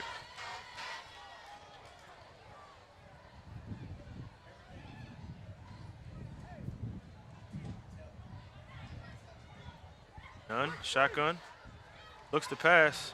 It is incomplete, broken up. Good defensive work out there by the Bruins. Number 25 for Bethel, Sultan Williams. Williams, junior, 5'11", 165 pounds. Very good play. You notice Newsom that time stayed right on the line of scrimmage, kind of held his hands out and saw to see what he could attract. I think there was at least 2 defenders with an eye on him. Sultan Williams able to knock that one away. He's a junior, 5'11", 165. Great play. 2nd and 10 from the 31. 16-0 Hampton, 3:15 left in the second quarter. Nunn in the shotgun. Another pitch, this time it goes to Smith. Good yards that time by Smith, able to dive ahead for a couple there after he was hit. So 3rd down and about 4. Nunn's so dangerous to keep. He can either pitch or keep it. That time he pitched it to Smith. Smith got a few yards out of it. Well, Nunn, 6'1", 188 pounds. And got really good speed, as does Stevenson. So just a little taller than Stevenson. Oh. Bethel got back on the line of scrimmage. Just like it's going to be, what is it? Timeout called by the Hamptons. They were able to recover. Timeout, Hampton. So very nearly a penalty. I'm surprised we didn't see one. Both teams are out of timeouts. 2:29 left in the second quarter, Frank. Well, we haven't seen anything consistent yet. The Crabbers have taken advantage of the turnovers of Bethel, but really haven't seen a consistent offensive performance. Mike Smith really barking at the linesman over here about some of the calls so far. Mike, of course, can be a tad argumentative as he coaches. Just a little bit. I see Mike out there in the middle of that giant group of young men. He gives them a little bit of a little pep talk. Well, he mentioned it during the week, Frank. They're progressing, they're getting better, and they're still a work in progress. Well, he's a little reserved so far. I think he knows he's got some pretty good pieces, and now he just has to figure out how to get them to play together as well as they can. The quarterback situation has been an interesting one. As he told us, he doesn't like to have 2 quarterbacks, but with the 2 talented young men he's got, and they each bring something different, he's been using them very effectively. And plus, they're both transfers for their first year in the program, so they're just trying to get acclimated to the system.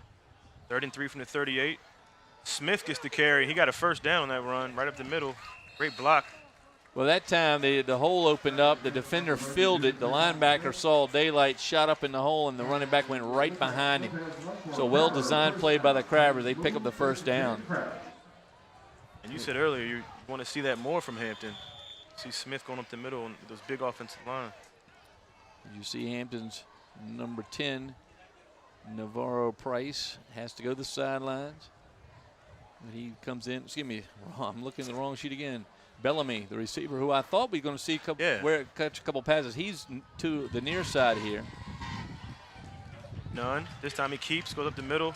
He picks up 5 yards. He carries 2 Bethel Bruins on the way. Real good run. Good stop out there by the Bruins. Holmes Reed, who's having the defensive game for the Bruins so far tonight. He's everywhere. Javen Holmes Reed, a senior, 6 foot, 185 pounder. So as we watch Nunn put himself back together, Smith comes in with the play. That's a real nice first down play, though. 6 yards on the first down. At the 47, 2nd and 5. 5 yard. And Bellamy goes to the left. That's the guy I think is really going to benefit here. Let's see if he can get the ball out to him. None. This time he goes to Newsome, and Newsome drops the ball. He had about where he was going. Had his choice over there between Newsome and Bellamy. Bellamy further down the field in first down range there. But he went to Newsome. I can understand the instinct. Yeah. So it'll be 3rd and 5 from the 47 for Hampton. That's a good picture of Mike Smith with his quarterback. 12 state championships at Hampton. And just impressive career. And I think what folks may miss by just watching him storm up and down the sidelines is his love of this community. That's right. And his love of these players. He loves his kids. And that's why they always come back and give him whatever they want. None. Going to pass. He sees Newsome. Newsome still on his feet as he drags Hudson on the way. That's enough for a first down. Well, Hudson hung on like a leg weight, waiting for some little help there, but his teammates couldn't help much. Newsome picks up about 4 yards just by falling down.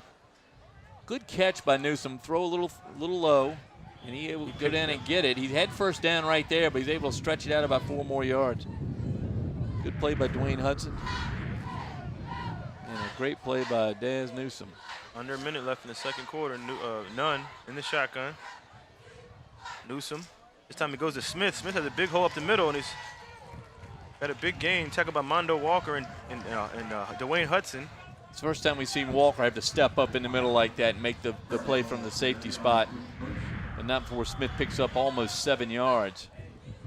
Oh, great block by Red. Good night. Red is just plowing the field that time. See if Hampton can put more points on the board. None. This time he pitches to Newsome. Newsome has a few. Oh, good cut by Newsome, but Owusu brought him down. It was a good tackle by Owusu. Is that him on the ground now? Yep. He's good taking him pursuit. and holding that right arm, doing the rotation of the shoulder. It worries me a little bit. 10 seconds to go for the Crabbers. They're going to try to score here and stop it. Yep. And then they'll go for one play. I'm not sure Valenzuela's got a leg to kick the 50-yarder. So I don't think so. We'll see if they go in the end zone, and they got a couple of guys. And again, look for Bellamy. Jaquarius Bellamy, 11th grader, 6 foot, 170 pounder. He looks like he's a little taller than that when he's out there on the field. Sometimes you see football, they'll list them a little smaller than they really are. Whereas I think Tony Rutland was listed about 6'7" most of his career.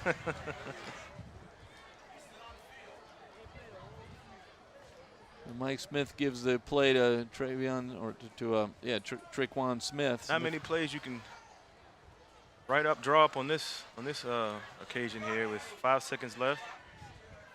None. Shotgun. Newsome near side. He's looking at Newsome. He's going to Newsome. Newsome has a chance to catch it. He does, but he's out of bounds and the time expires. Out of bounds and out of time.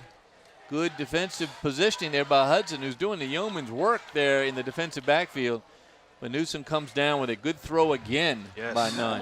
We're very impressed with him. And that takes us to halftime of this rivalry game. The Hampton Crabbers taking advantage of 4 turnovers by the Bruins. They lead it 16-0 here at Darling Stadium. We're going to be back in a few minutes with Tony Rutland. Stay with us.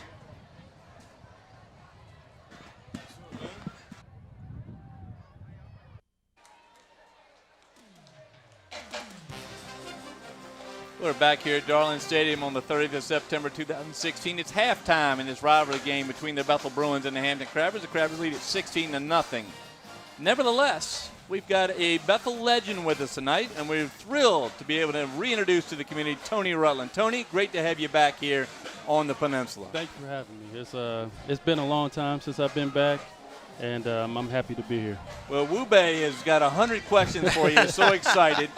So I'll let Wube start you off here. First things first, how does it feel to be back at a rivalry game like this? I know you played in the basketball side of things, but just the Hampton-Bethel rivalry, how does it feel to be back to see this? It feels good, but it's disappointing at the same time.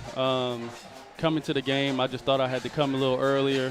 When we came up, you had to get the games probably like 5:30, 6 o'clock, and there was no seats. I think everything was filled up on both sides, standing room only. I know it's been down lately, but I think with some good talent that we have and some good pub in the newspapers and stuff, I think we can bring the crowds back. Well, I hope so. Now, look, you're a championship ball player. You won a championship at Bethel. You won how many at Wake Forest? I won 2. So you know a little bit about championship basketball. I understand you've come home to something basketball related. Yes, I did. I took the job at Hampton Christian Academy. I was actually talking to Dave Pearson, my old principal of mine at Davis Middle School and Bethel High School, and I showed some interest about trying to get in the school system and coaching. And I was coming back and forth from Atlanta, and somebody just happened to talk to my sister about the job. I talked to the athletic director at Bethel, Lee Martin, and he knew the athletic director at Hampton Christian. And from there on, I met the athletic director, and it was a match made from day one. Very good. Well, we're thrilled to have you back here on the peninsula. Talk to us a little bit about what you hope to do at Hampton Christian. I hope to, I want to build the program up like the Europeans are doing. They have basketball academies there. They're starting from the elementary, middle school, and they're just trying to raise them up. At Hampton Christian, I want everybody to come in and start from the middle school age and build into a system. I don't want to get players that are just, juniors and seniors, one and dones, as a college would say. But I want to build up and show the fundamentals of how to be a good ball player. I think nowadays the fundamentals is out the door, and a lot of AAU programs are just getting players that are just great, and they don't have to really coach. So I want to get players and develop them. I think that's a lost art, and just hopefully build a dynasty at Hampton Christian, and also come back and help Boo Williams as well. The whole area as a whole, we have a lot of great talent. And I'm hearing a lot of great talent are going elsewhere to play. I want to keep that talent here in the Hampton area, so we can get the crowds, and we can come back and get sellout games and go back to the Coliseum and do the things that we did when we were in high school. All right. Speaking of talent, you played it with a Hall of Famer and a future Hall of Famer. What was it like playing for Iverson and Tim Duncan in college? They're great basketball players. I tell everybody, it was a great honor to play with all three. Well, I say Joe Smith as well, yeah. But to play with Allen, he was real gritty. He would fight you tooth and nail before he would lose. Tim Duncan was a little bit more quieter, but was assassin on the court. But playing with both, and I tell people all the time, it was easy for me because I made them better and they made me better. I just happened to be a smart player to know when the double teams were coming, so I know what plays to call so I can score as well. So, they're both two different players, but great Hall of Famers. We talked about crowds earlier. Tell the people who weren't around to see you guys playing against Hampton in that Coliseum, 10,000 fans, cars wrapped around the interstate. Talk a little about the experience it was. I mean, you were in high school, but almost like a college atmosphere. It was a great experience. Leading up to that game, we sold out at HU Coliseum at Holland Hall. They were turning people away off the highway, and then when we were going to the Coliseum, when we got on the bus, they were like, man, it's sold out. And, our eyes got big. And the only thing we can remember is just getting on the court and just playing. And it was a great honor to play in there and have one-of-a-kind game. Just looking out here and looking at the Hampton-Bethel rivalry, that was one of the things. All my friends were at Hampton, but when we played them, we had no friends. Yeah. And you had to do what you had to do to win. I'm looking at Wusu, and he's a great talent, and I don't know. Me personally, I'll play him every position. Yeah. You know, like a Randall Cobb did at Kentucky. Yeah. You know, you try to do what you have to do to win. And you know, and now sports are a little different. But I'm trying to lead my team to understand that, hey, you got to do whatever you have to do to win. And they're believing in it now. But I'm starting from scratch. I cut them down, and now I'm trying to build them back up. We'll talk about places that we can see your team this year. Are there going to be any tournaments against any PD teams? Yes. Of course, we got our invitation to the Allen Iverson Classic. That's going to be at the Hampton Coliseum. So it's going to be a great honor to play under his Classic. We'll be at the Showcase at Lake Taylor on Martin Luther King Day. We'll play grass field there. We're actually October 15th. We'll be at Boo Williams at a preseason jamboree where they're going to have a lot of games. I think Huntington Prep's been invited, Bishop Sullivan's been invited, and it's going to be a lot of good talent that's going to be there. I think it's over 50 to maybe 60 teams that are going to participate in that, and we're honored to play in it, and it's something that the team has never experienced before, and I want to make sure that they grasp it and take advantage of the situation.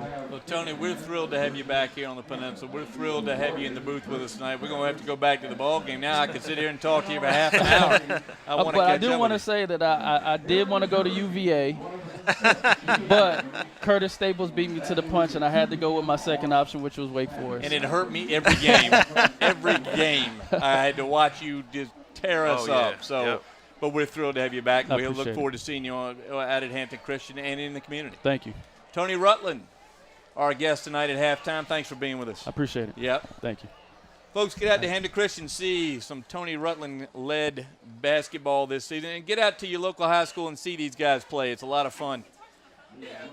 We've got a few stats for you tonight, and as I put on those Noah Argabright model glasses, Wu Bei, not exactly an offensive juggernaut for either team. Bethel with 2 first downs, Hampton with 3.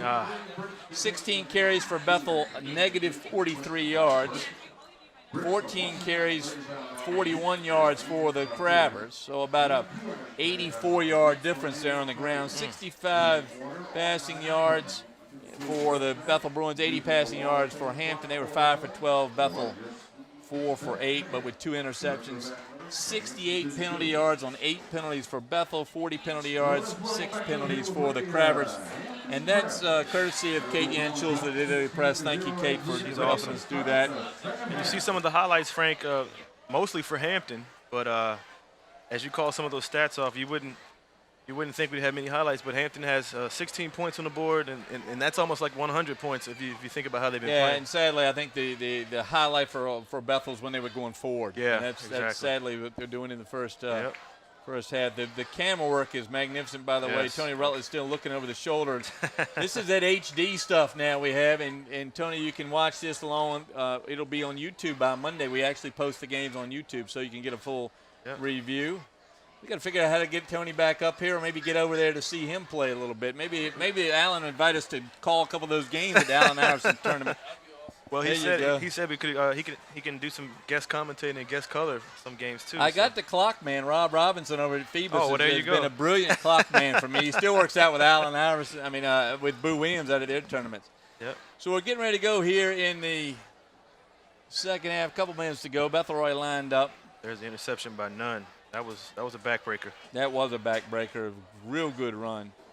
But like Tony said, Owusu has to get the ball more than he's gotten it already. And I kind of compare him to Grandy over at Kickintan. You have to find ways to get him the ball. And without Jordan, Owusu is their main guy. They have to give him the ball as much as possible. Well, see, I think for the Crabbers, Traquan Smith's going to have to touch it a little more. The running back, Hampton only with 41 yards on the ground, but I think Smith is going to be much more active here. And then with him running the ball at the middle, Daz Newsom's going to break free on the outside. And we'll see a little bit of why he's the most exciting player in the Peninsula District. So the clock will be rushed down, actually, because it's showing 100-minute 20 now, but the official's ready to go.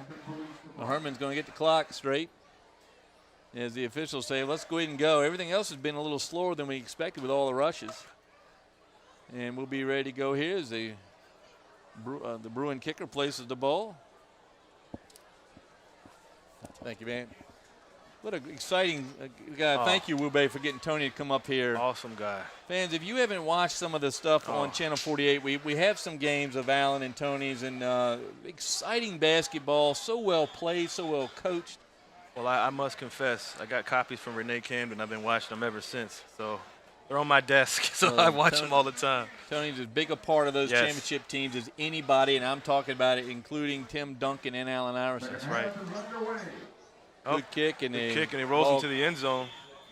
right through the hands of the Crabbers, number 21, Keontae Stiff.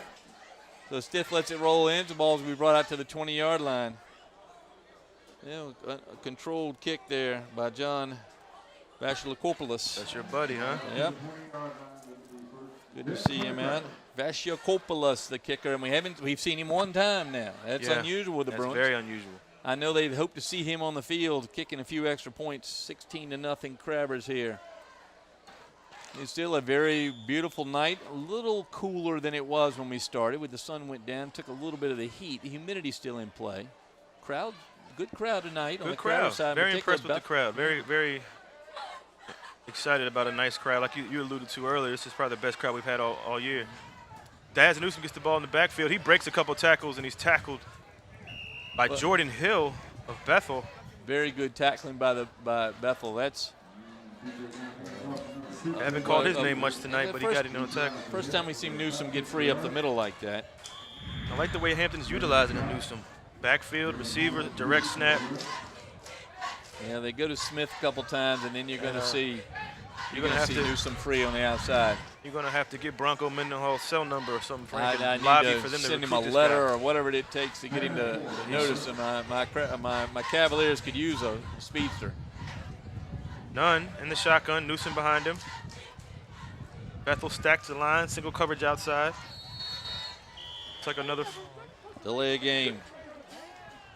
Well, now we'll keep track. 7 penalties, 45 yards for the Crabbers. And I hope that the penalty flag fest will slow down a little bit. We did get, I think we got one play off, didn't we? Without a penalty. Got one play, it was the Daz Newsome run. Yep, it's 15 penalties in this ballgame. You know, Tony mentioned the Pearsons. Yes. Have been a big part of our community here. They're here at every ball game, and you know, principals and assistant principals and all sorts of good fellows. Yeah, bad snap. Bad snap, and Newsome picks it up. And he has speed, and he has room, and he's going to take it down the field. Jordan Hill's the only one left to get him, and he gets him at the 20-yard line. What a play by Daz Newsome. A botched play. He dropped the ball, picked it up. I think, Wube, you underestimate the design play there by the Crabbers to get the ball to Newsome and get him a little freedom on the outside. Whoa. The advantage of having an athlete like Daz Newsome on your team. Plain and simple. Well, it's the confidence, and he doesn't have fear. Right off the hands of the quarterback, picked up. He not even threw a block to help out, and the rest is just Daz Newsome, speed. And then Jordan Hill, number 8, running him down and able to stick with him. I tell you, if he misses that little dive, Newsome's in. So the Crabbers bringing it deep into Bethel territory. Nunn under shotgun, gives it to Smith, almost the same play as last time when he scored the touchdown, but he only picks up about 2 yards on that run.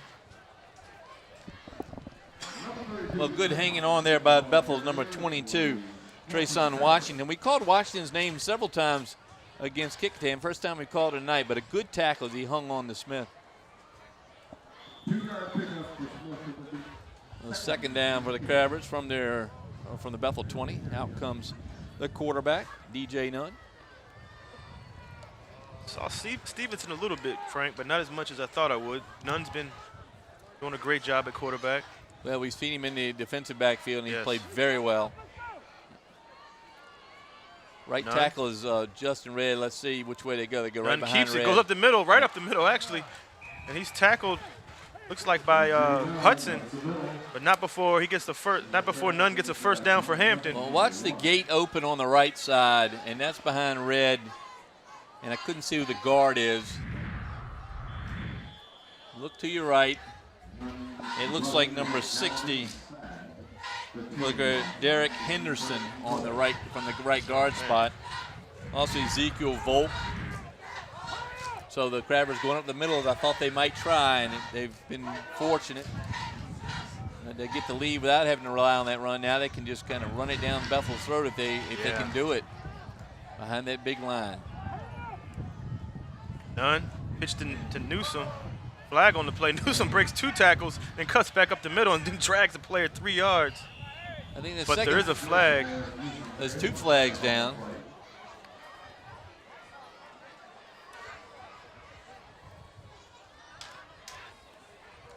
Mike Smith unhappy. So out comes Nunn, in comes Cam Stevenson.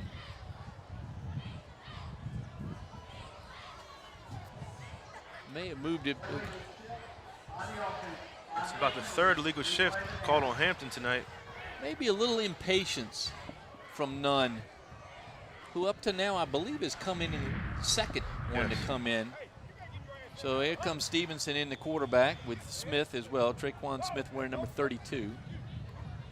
Good hard run Hampton to try to salvage something. If they punch it in this time, Frank, it'll be really difficult for Bethel to come back. So that's why they have to make sure they avoid the penalties as much as possible. Looks like Stevenson goes in now at quarterback. Newsom behind him. And Smith behind Newsom. And so then another whistle. Time call that time as Mike Smith wasn't going to have another flag. Hampton. So Mike's going to calmly explain to his team what's going on while Coach Beverly on the Bethel side is going to pass along some words of encouragement. So the biggest play was a botch play, Frank. Right. But it goes for a big gain as Daz Newsom picked up a loose ball, actually, to use a basketball term, and rumbled down the sidelines, and he put him in good shape. Well, it's 2 first downs here in the first few minutes of the 3rd quarter, and they only had 3 in the first half. Yeah. So they a little improved, even though the play was botched, able to make something out of it. So Stevenson's going to stay in at quarterback spot. They're going to try to get the play off they had designed. Traquan Smith behind him there, number 32. Newsom out in the slot now. Daz Newsom starts with a towel there out of his belt line. One way we can recognize him. I remember watching Terry Kirby, the great Terry Kirby, played for Tab. He wore orange shoes, so nobody had any doubt of where he was on the field. Stevenson under center. Pitches to Smith. Smith looking for some room. Bethel's defense is there. He breaks 1 tackle, but not before number 32 for Bethel. That's a good tackle out there by Jonathan Saunders. Yeah, Saunders, the junior, 6 foot, 190, stayed with the play very well. A little slow developing that time. Newsom with the block, but just too many Bruins out here. Red had his man shoved inside, but like Smith bobbled the ball as well. Yep. A good pickup, really, on the tackle up to the 15 or the 16s where it's spotted. I always find it really intriguing when you lose a great player, as Hampton did in Javon Quilling, the new roles that younger players are taking up.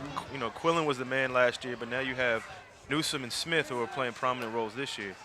Direct snap to Newsom. He goes up the middle, and it's stopped by Owusu, who comes up from his safety linebacker position. Jeremiah Owusu's done a little bit of everything for the Bruins so far, and we heard Tony Rutland suggest maybe do a little more on the offensive side. Sounds like he was lobbying to be an assistant coach or something on the Bethel sideline. But, I mean, he's a proud Bethel alum, and he comes to his first game probably in years and sees a 16-0 deficit. So, well, his reaction to the crowd and to the arriving late, I've had that reaction in my career, having gone to Virginia undergrad in the Ralph Sampson years. We could barely get in. You had to put in a stamped, self-addressed envelope and then hope to be one of the lucky students to have it drawn and get a ticket. And then to go to places that maybe not have the tradition of basketball and arrive 2 hours early and there'd be nobody there. So I think Tony had that experience tonight, got here before most every fan. Crabbers. So you were there when Ralph Sampson was there, huh? Ralph was a year ahead of me. Oh, man. I'm sure those days at U-Haul were very exciting. One of the nicest guys in the world. I got to meet him, and he was a popular figure on grounds, of course. Saw some great basketball games with him. Sure. But as I had come back to Hampton in the 90s, I saw some great basketball. That kid from Wake Forest. Yeah, the guy that just left, huh? Yep. He was pretty good. Dangerous, just dangerous. Yeah. And timely. One of those guys that just seemed to hit the jumper when you least needed Wake Forest to hit a jumper. And I'm sure he gets that question all the time about playing with two great players, but, I mean, looking at some of his highlights back in the day were just it was a great amazing. picture. And we're very fortunate here on LSC 48 to have those films of those games back in the 90s and even into the 80s. Nunn in the shotgun. Going to pass this time. He gets sacked. He was waiting out there for his receiver, number 7, Michael Cole, to come free across the middle, and he was eventually free, but just a little too late. Looks like Trayson Washington got the sack on that one, Frank. You know why? Second time we've called his name here in the half. Ron Washington. You see just a little bit slow. There's time there, but nobody open, and that little delay. Yeah. And again, Bethel's been in this position before, when they were down. They were actually down their first game of the season against Indian River by a touchdown late. They came back and won that one. They were down last week against Heritage by 2 touchdowns late, and they came back. So Bethel has been here before, so I don't think they're having much panic. They just have to make a big play and turn this game around. 4th and 20. Hampton's going to go for it, and it's a blitz coming, and it's a pass. It's incomplete. No flag on the play as Jordan Hill broke that up. I think I've lost track of what the rule is on tackling receivers before the ball gets there, but a great defensive play. Yeah, if there's no flag, it's a brilliant defensive play as Bethel stops the Crabbers on what was 4th and goal from the 20. Mike Smith decides to go for it. I guess he felt like Venezuela's leg wasn't strong enough to make it from that far, but. Well, I'm not sure it was that or just you turn over the ball, it's on the 20 for anyway, Bethel. So. Right. So the Bruins take over. Yep. All right, let's see what Bethel can do. The first possession in the 3rd quarter. Price, looks like Owusu is back there for Bethel. They've been listening to Tony Rutland. Yeah. Direct snap to Owusu. He has a few blocks. He breaks a tackle. He has room. Good game by Owusu as he's close to a first down. This man is amazing. Well, real good blocking in the backfield by the Bruins because they've had a hold called. I think they had a hold called on the cheerleader in the first half. I mean, everybody was in on it, but that time they were able to hold their blocks long enough and let Owusu tiptoe his way around. Good block right there. By Godfrey. He got a block, and he broke a couple tackles as he slipped through. So Solomon Luckett with a good block there. So 2nd and 1 from the 29 for Bethel. Owusu again back in the direct snap. And I agree. I think they were listening to us at halftime because Owusu's going to get the ball again, and he's going to get a first down easily. No flag on that one. And he goes out of bounds. Good play by Jeremiah Owusu in the offensive line. Yep, another good play. But I couldn't see who the receiver was. Held his block there in the end and gives his teammate Owusu the corner. Jeremiah Owusu Koromoa is his full name. Has an older brother that played in the Bethel program. He's at William and Mary. Joshua. At the Gates Millennium Scholarship. Two young men that really performed well at Bethel and both very bright and with bright futures. That's right. So the quarterback. It looks like it's Mondo Walker now is taking the direct. Yes, that's Mondo Walker back there. So no Price in the second half, and Mondo Walker has room. He goes down the sideline, and he gets a big gain, and he's stopped at the 25-yard line. 2 direct snap, big plays for Bethel. Well, actually 3. I'm sorry, 3 in a you're row, right. and that time Walker takes a turn as Owusu takes a breather, and he's more successful than Jeremiah. He's able to scoot down the sidelines. Good blocking there on the far right end. Godfrey has gotten some great blocks as he's the lead block on that one. Was that Isaiah Sellers out there, the wide receiver that had come in and set up and got the end for the Crabbers pinned in, and around the corner went Mondo Walker. And no flags, Frank, on Bethel. That's the key. So obviously some talking to in the locker room. Bethel driving. Owusu again in the backfield. Direct snap to him, and he gets it. And now I spoke too soon. There's a flag on the play. I jinxed him, Frank. As soon as you say it, there it is. I guess it got itchy in the pocket. So we'll see what's called. Illegal substitution on the defense. So late substitution, illegal substitution for the Crabbers. That could cost the Crabbers 5 yards. It's the second time that's happened. They've now caught up in number of penalties. So Bethel with a good drive here. 8 penalties apiece. As they go with the direct snap route. No Price, Navarro Price in the second half so far.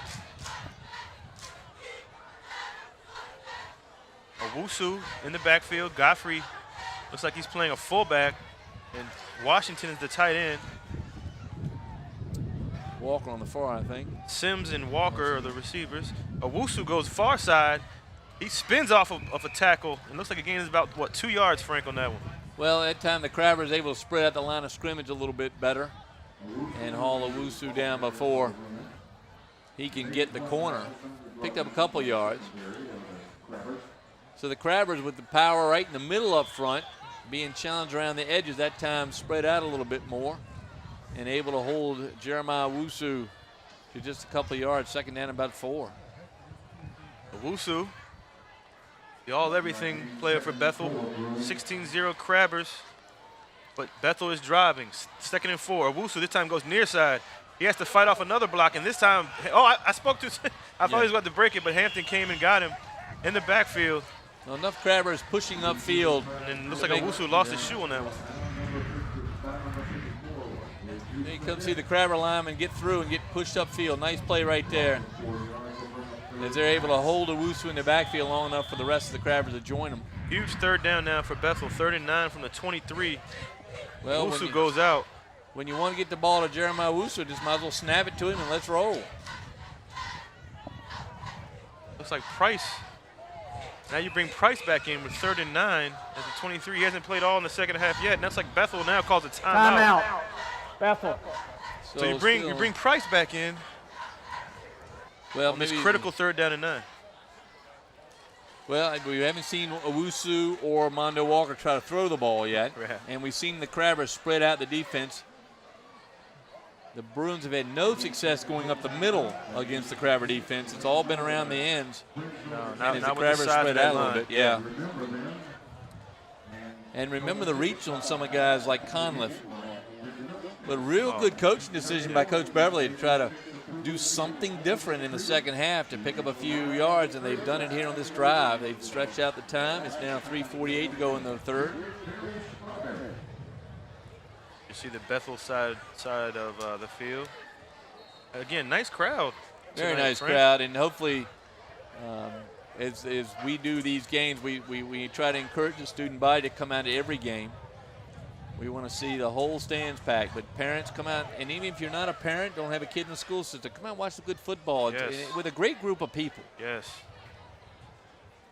Friday night football at Darling Stadium is a tradition here, and Wu Bei and I are thrilled to be a part of it. We've got a great team that brings this to you. But come out and join us at the park. Price, another flag. I was getting ready to say Price was in the shotgun. On the Hampton side, it was thrown towards the Hampton side. Oh, looks like it's a Prior to the snap, encroachment by the that's defense. 5 yards. 5-yard penalty. That's going to be 3rd and 4 for Bethel. So a That's big the- penalty against the Crabber. They're 9th now. That's the 2nd penalty on this drive for Hampton, Frank, that's kept the Bethel drive alive. A late substitution for the Crabbers. But he's in time. Volk just came in for Yep. Hampton. Price back in shot. Actually, that's a Owusu. He gets the direct snap. They only need 4 yards, and he gets it easily as he goes far side. A late flag. Yeah, on the hold on Godfrey, I would think. Zuri Godfrey had his man around the waist. I think that's a hold. Yep. Yeah. Godfrey, he just happened to be right in the camera lens. Had his block well, and then slipped his hand down the side and got jersey, and that was a little too much. So the penalty here, the first penalty of the second half on the Bruins, pushes them back 10 from the spot of the foul. So it's going to make it 3rd and about Holding 10. on the offense. 10-yard penalty from the spot of the foul. Replay the down. 9 penalties on each team. They're going to replay 3rd down, Frank. So 3rd and 10. Yes. And guest starring as quarterback this time is that Price back in Looks there? like it's Mondo Walker who's going to take the direct snap. Price came in for one play. Walker this time goes near side. Good cuts in the middle. Good move on Walker. He pushes a few few players with him, but I don't think he's got enough for the first down. Not even close. Trevion Davis for the Crabbers forced that play inside, and that's exactly what the Crabbers are doing now, trying to force the direct snap receivers, Owusu and Walker, right up the middle where the strength of the Crabber defense is. So decisions for Bethel. They're down 16-0. They'll go for it. And it's going to be 4th and 6 from the 20. We'll see. This looks like Navarro Price back there. Yep, Price back at quarterback. And Storm is with him. Yep. Owusu far side, Mondo Walker near side. Shotgun for Price. He gets the snap. He's going to look towards his favorite target, and it's actually caught by Sellers. Great play by Sellers. He's still on his feet, and he's stopped at the 2-yard line. Good play by Isaiah Sellers. Good fighting out there by Sellers. And Isaiah, he was 6'3", 175.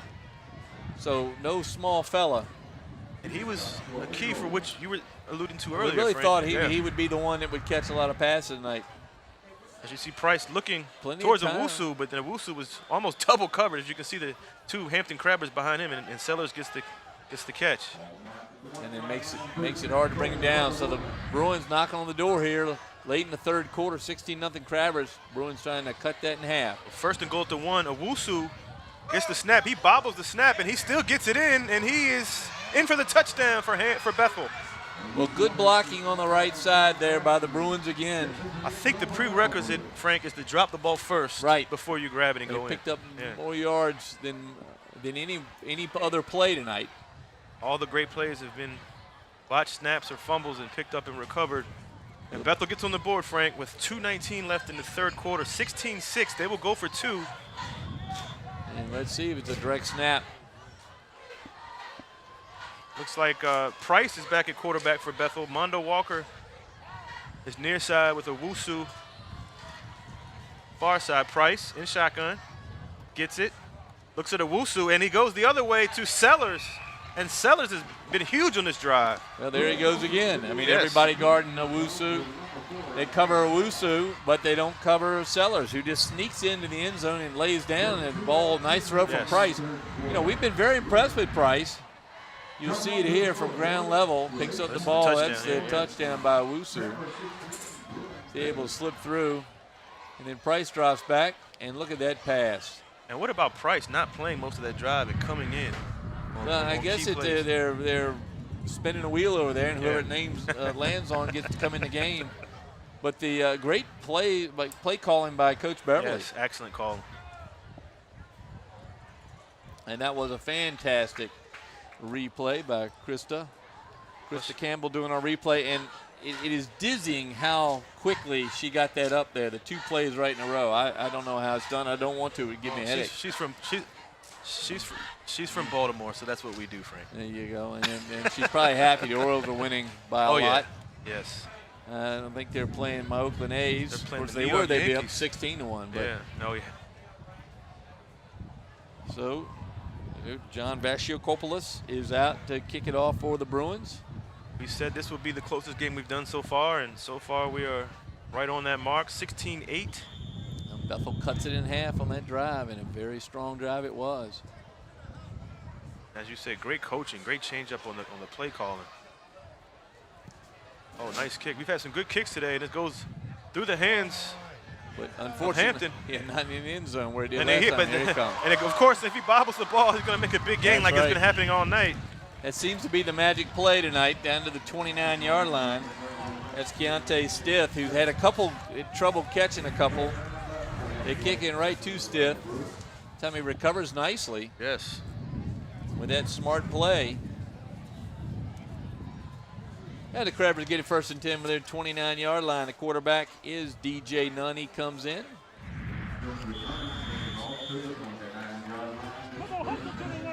So good game, 2:12 to go here. And the Bruins are back in it. Trailed by a touchdown and a 2-point conversion. Nunn, shotgun, Daz Newsome behind him, fakes to Newsome, pressure by Bethel. They put a lot of pressure on him. The ball's in the air, and Hudson almost grabs the interception. If he wouldn't have slipped, Frank, that could have been 6. Yeah, Nobody was on the other A little side. bit of confusion out there for the Crabbers. That couldn't see who the receiver is on that far side. Hudson just couldn't crawl over there and catch it. Here we go. Watch the top of the screen. Oh, good Very pressure quick by Bethel. pass. And it's number 24 of the Crabbers. It's a Burnell Pulley. Question is, did he overrun the route or was the ball just short? A lot of pressure that time on Nunn. First time we've seen that much pressure on Nunn from the Bethel defense. 2nd and 10, the 29. Newsome behind Nunn. Nunn bobbles it and gives it to Newsome. Newsome with a big play. Oh, man, this is another flag, though, Frank. And a late flag. Looks like that could be. That's got to be in the range of holding. Yeah. A late flag, though. So that'll send Coach Smith into the stratosphere. Once again, a bobbled snap. Newsome gets it and has a positive game, but it's negated by a penalty. And here we go again. Bethel was down practically, actually, the whole game. And they still down, and they're trying to make a run out of it penalty now. from the spot of the foul. Replay the down. Oh. 10 penalties now on the Crabbers.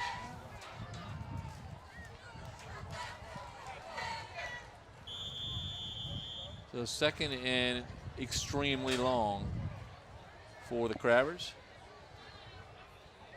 That's where you hope to see, if you're a Crabber fan, you hope to see Daz Newsome on the outside. Yes. But he's going to have to throw somebody else. Newsome in the backfield. 2nd and 15 on the 15. Nunn in the shotgun. Hands off to Newsome. Nothing there. Nothing really there. Nope. It's Bethel's defense is in there, and I don't. Trayson Washington at the feet of Newsome that time. Ron Washington's name been called here several times in the second half. Looks like it's Got a sideline warning against Bethel. Well, there's your that's, your, okay. So your it's weekly flag on sideline warning. 1-1 sideline warnings now. Yep. Bethel has one and Hampton has one. What is the over/under on sideline warnings? 3 maybe. Yeah. Yeah.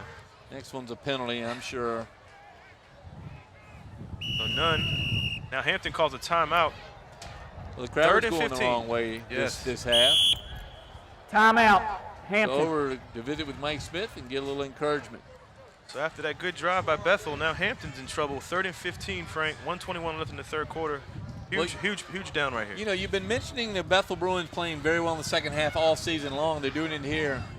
Coach Beverly makes an adjustment, goes to the direct snap. We've seen some great offense from the Bruins. In fact, that may have quadrupled their output. They were negative 43 yards in the first half. Wow. So they certainly picked up probably 43 yards on that one run by Armando Walker, Yes. the second of the 3 quarterbacks in the 3rd quarter. And it's very odd because we haven't really seen him in that position all season.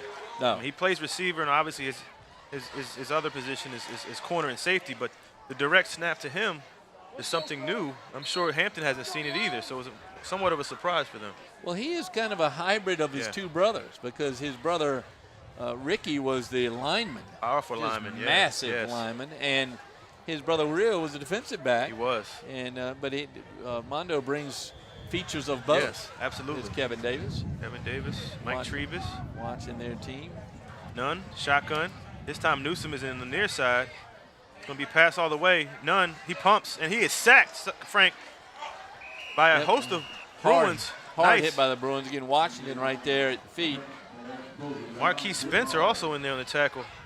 Great defensive stand by Bethel, and it's going to be 4th and 21 now. Yeah, I want to call Elijah Moorhead's number, 6'4", 220 that time as well. So the Crabbers with not a lot of time to do much. That time, Nunn may have pulled it in a little early. And the Crabbers going to have to punt. Valenzuela in to do the punting. Davis is going to be back for Bethel. He's at midfield. Huge defensive play by Bethel.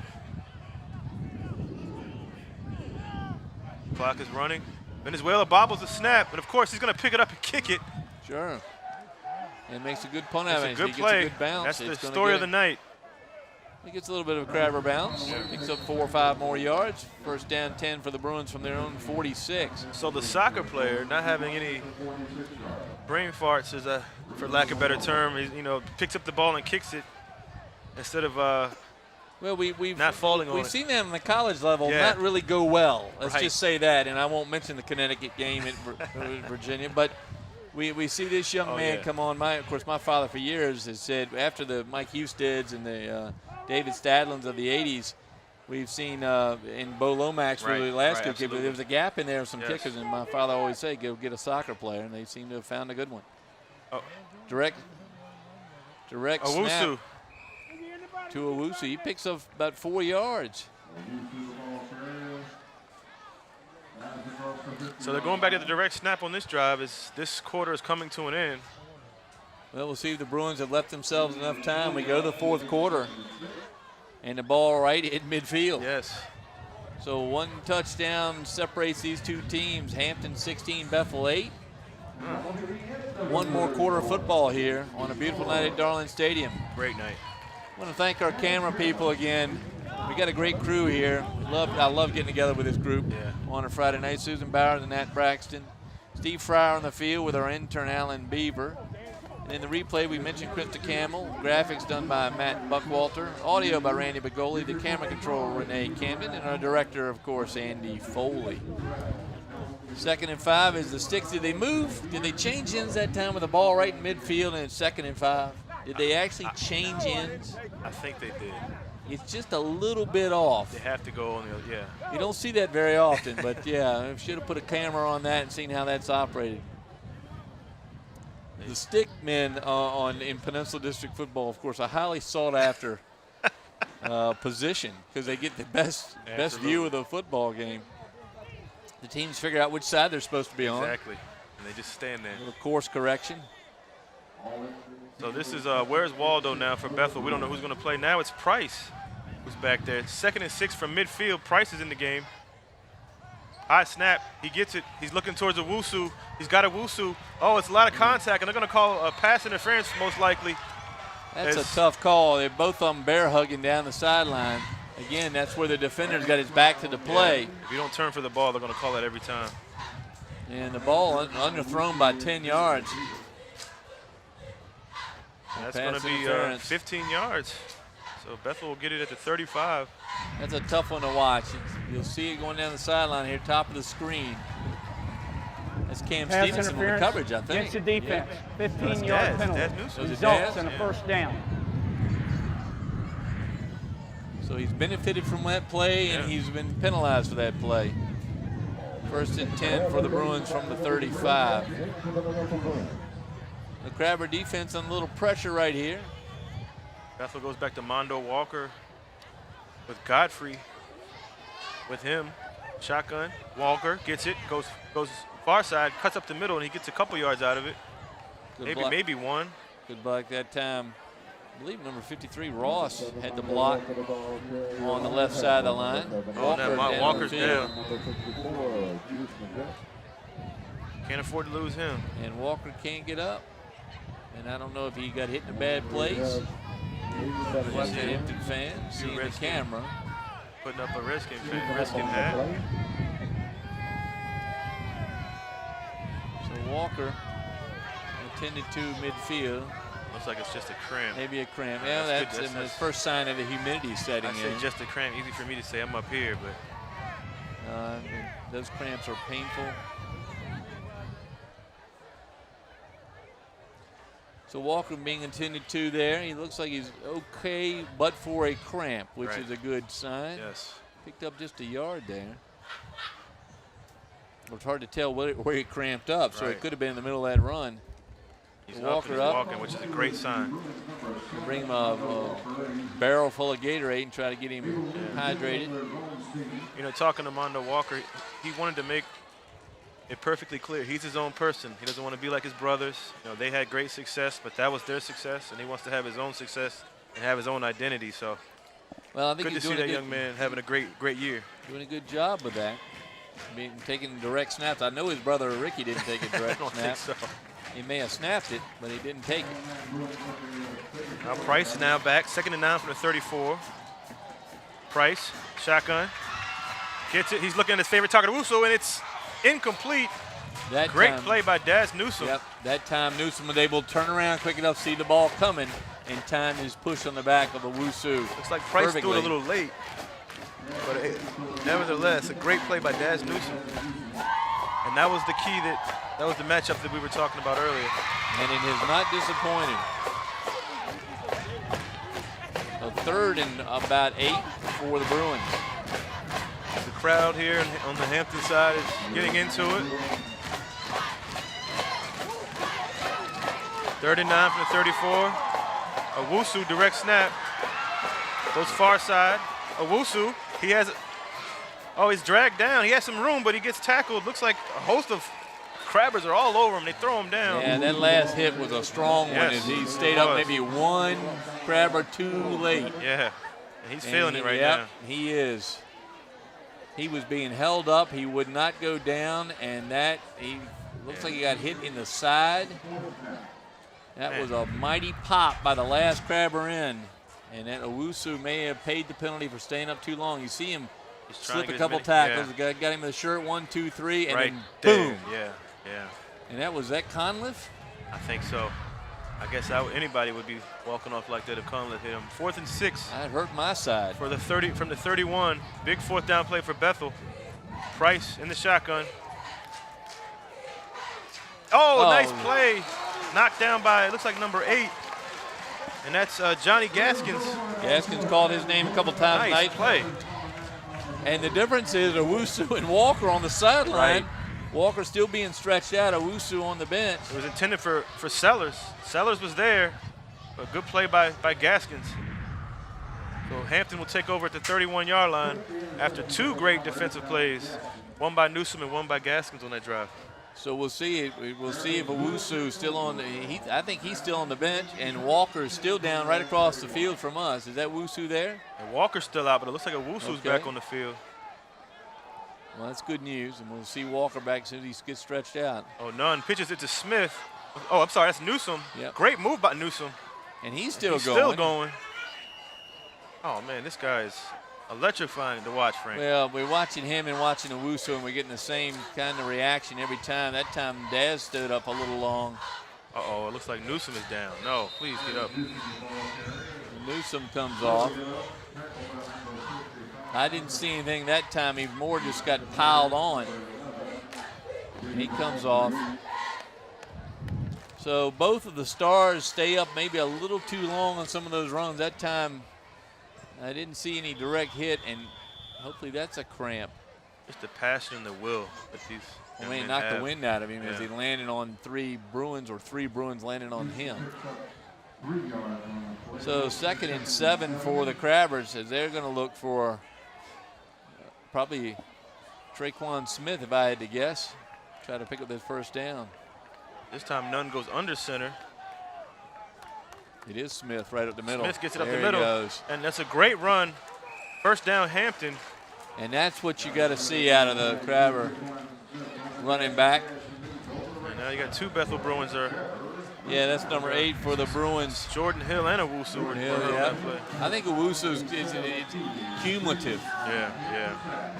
Every time he hits the ground, he's feeling that other hit he took.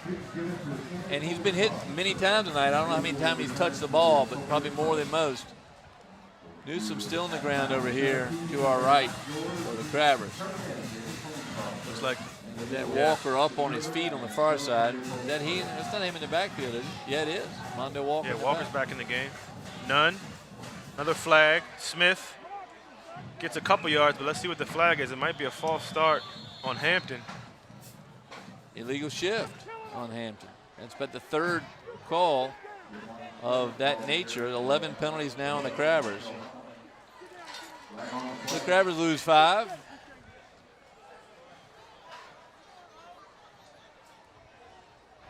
And making it a little more illegal difficult shift for the by Crabbers, the especially offense. without Daz 5-yard Wilson. penalty, replay the down. Let's just hope it's... They're taking his shoe off over here for Newsom. It's like an ankle issue.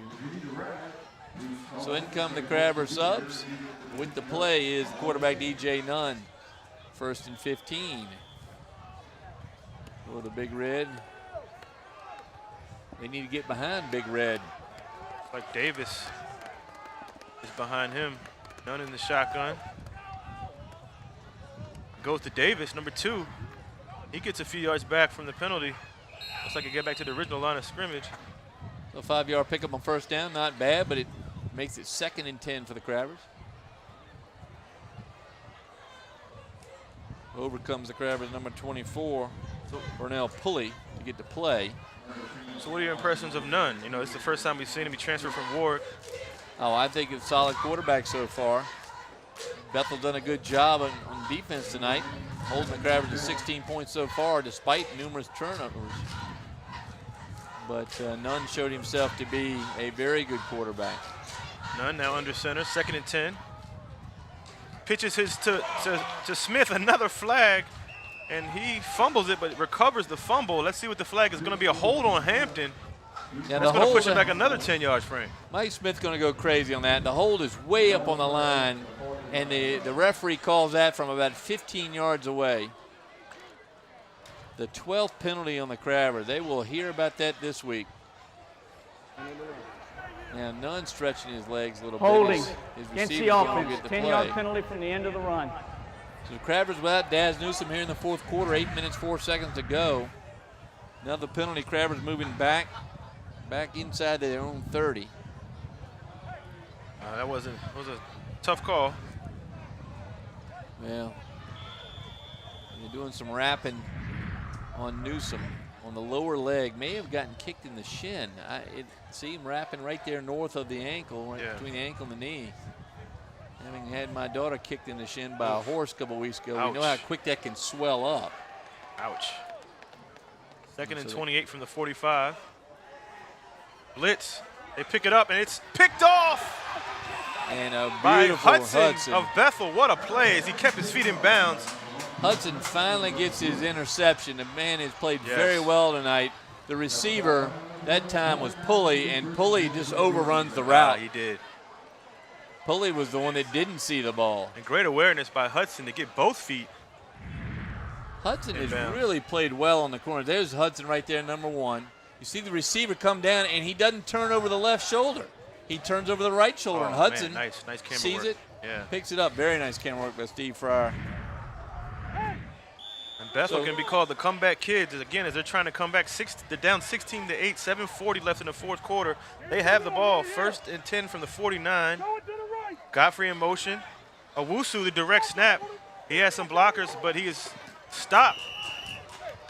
That time, a little extra effort there. Number 54 for the Crabbers takes a slap in the face. That's Juice Majette, who shut down the sideline and gets popped in the helmet once by Owusu. First time we've called his name. Call that a friendly greeting by Owusu, not a penalty. They're making dinner plans for after the game. Just short of 10 yards now, so not much of a pickup by Owusu. Crabbers doing well to react. Yes. Price back in the game. Hudson down the backfield. Haven't seen that all night. Yeah, he earned himself a spot. He was a running back for a couple of years and a good one. Price gets the snap, the shotgun. He passes, and it's complete. Looks like it's going to be Sellers, his favorite target tonight so far. He has, 3 or 4 receptions, big gains. And again, when you have Owusu, he's going to get the double teams to leave somebody else open, and Sellers benefited from it. On the coverage that time, I believe Cam Stevenson. Number 1, you see good time there. Plenty of time for the quarterback, Price. So it's going to be 1st down and 10 on the 40 for Bethel.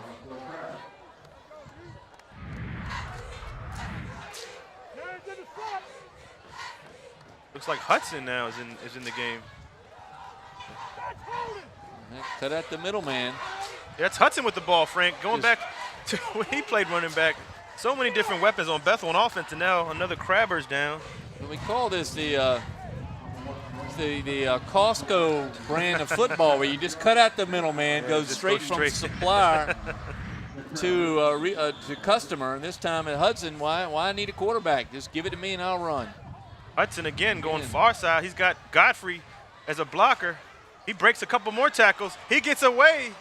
And a first down. And a first down for Bethel. A great display of effort and agility on Hudson on that run. Well, the Crabbers certainly remember Dwayne Hudson from his days of playing a lot of running back. You see what he can do.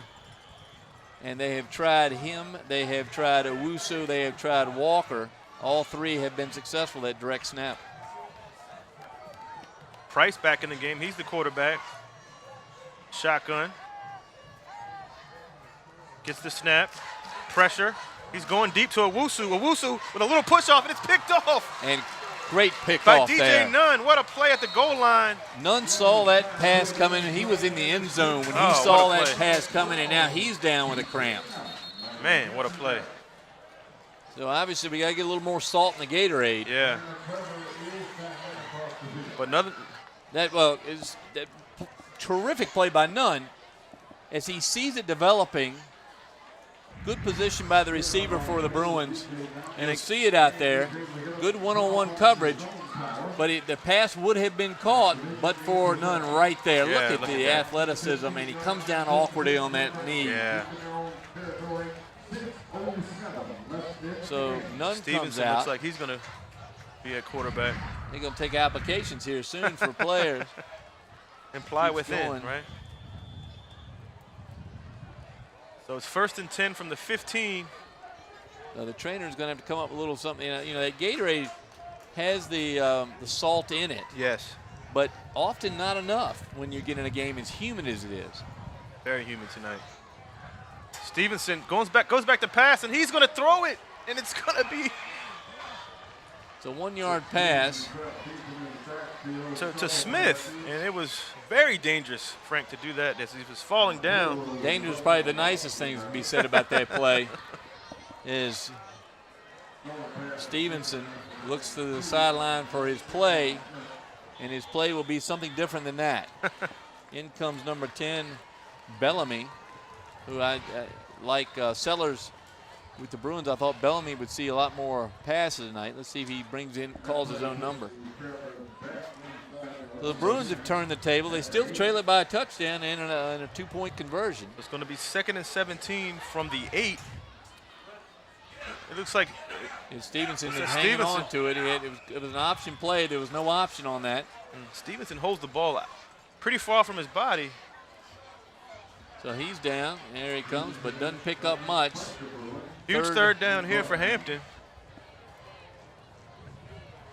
They're having to alternate on the training table, trying to get all the guys on there. Nunn is up and walking out the cramp. In comes Stevenson. Time is running here on the play. 4:47 to go in the 4th. Grabbers hold on to a 1-touchdown lead. 3rd and 19 from the 6. Clock moving, 4:35 left. Stevenson is at the goal line. He takes the direct snap, and he has room. He fumbles the ball. It's picked up by Bethel. No, Actually, it tripped over by Bethel. Did Bethel come up with yeah, it? they came did. up with the ball at But it was the the 20-yard third line. person to get it, and it's just what you said. He carries the ball out like a briefcase, and that time knocked right out of his hand. Good run by Stevenson until the fumble. Oh, almost up to the first down, but the fumble cost the Crabbers dearly. So 3 Bethel, efforts to pick it up. Bethel's first attempt was overrun. The second was the Crabber. He lost it. You'll see it right here. oh yeah, Knocked out there. One miss, one Crabber on, and then it ends up squirting over to the Bethel Bruins. But Washington forced the fumble. Owusu and Godfrey are back for Bethel. Bethel going for the tying touchdown. Owusu goes inside. He has room. He goes right up the middle, and he's going to score, Frank. Touchdown, Bethel. Nothing but a great run by Jeremiah Owusu. Owusu just makes plays, Frank. Just He makes does. plays. Great player. Like Des Newsom of the Crabbers, Owusu is very patient, very confident, takes his time, looks for some openings. 16-14, Hampton. 4:08 left in the 4th quarter. And this game has lived up to his Yes. billing. This is a big play right here. Could be the play of the ball This game. could be the 4 play of minutes the to game. go. And again, with Newsom, Is that Price? No, it's Owusu. Owusu, and there's some. With And Owusu is going to get in for the 2. He got and in. he got it. What a back! It dove backwards over top What of the a- pile. Jeremiah Owusu. Koromoa. So now the game is tied as the Bethel Bruin is down on the field. The lineman down. But what a play by Jeremiah Owusu. The staff doesn't seem to be in much of a hurry to get out to him, but he's down. Hopefully he's okay. But look at at this his play by play. Owusu. Goes up the Grab middle. Follows his blockers. And that was he's in. easier than the 2-point conversion. Here it is right here, right over the left side. Stopped. Oh, man. And then he sprints Look over at this. and just wiggles his way in backwards. What a play. Tie ball game here at Darling Stadium, 4:08 to go in the fourth quarter, 16 all. As we take a look at, Can't tell who that is. It's one of the offensive linemen. It may have been Ross. I thought I saw a 3, but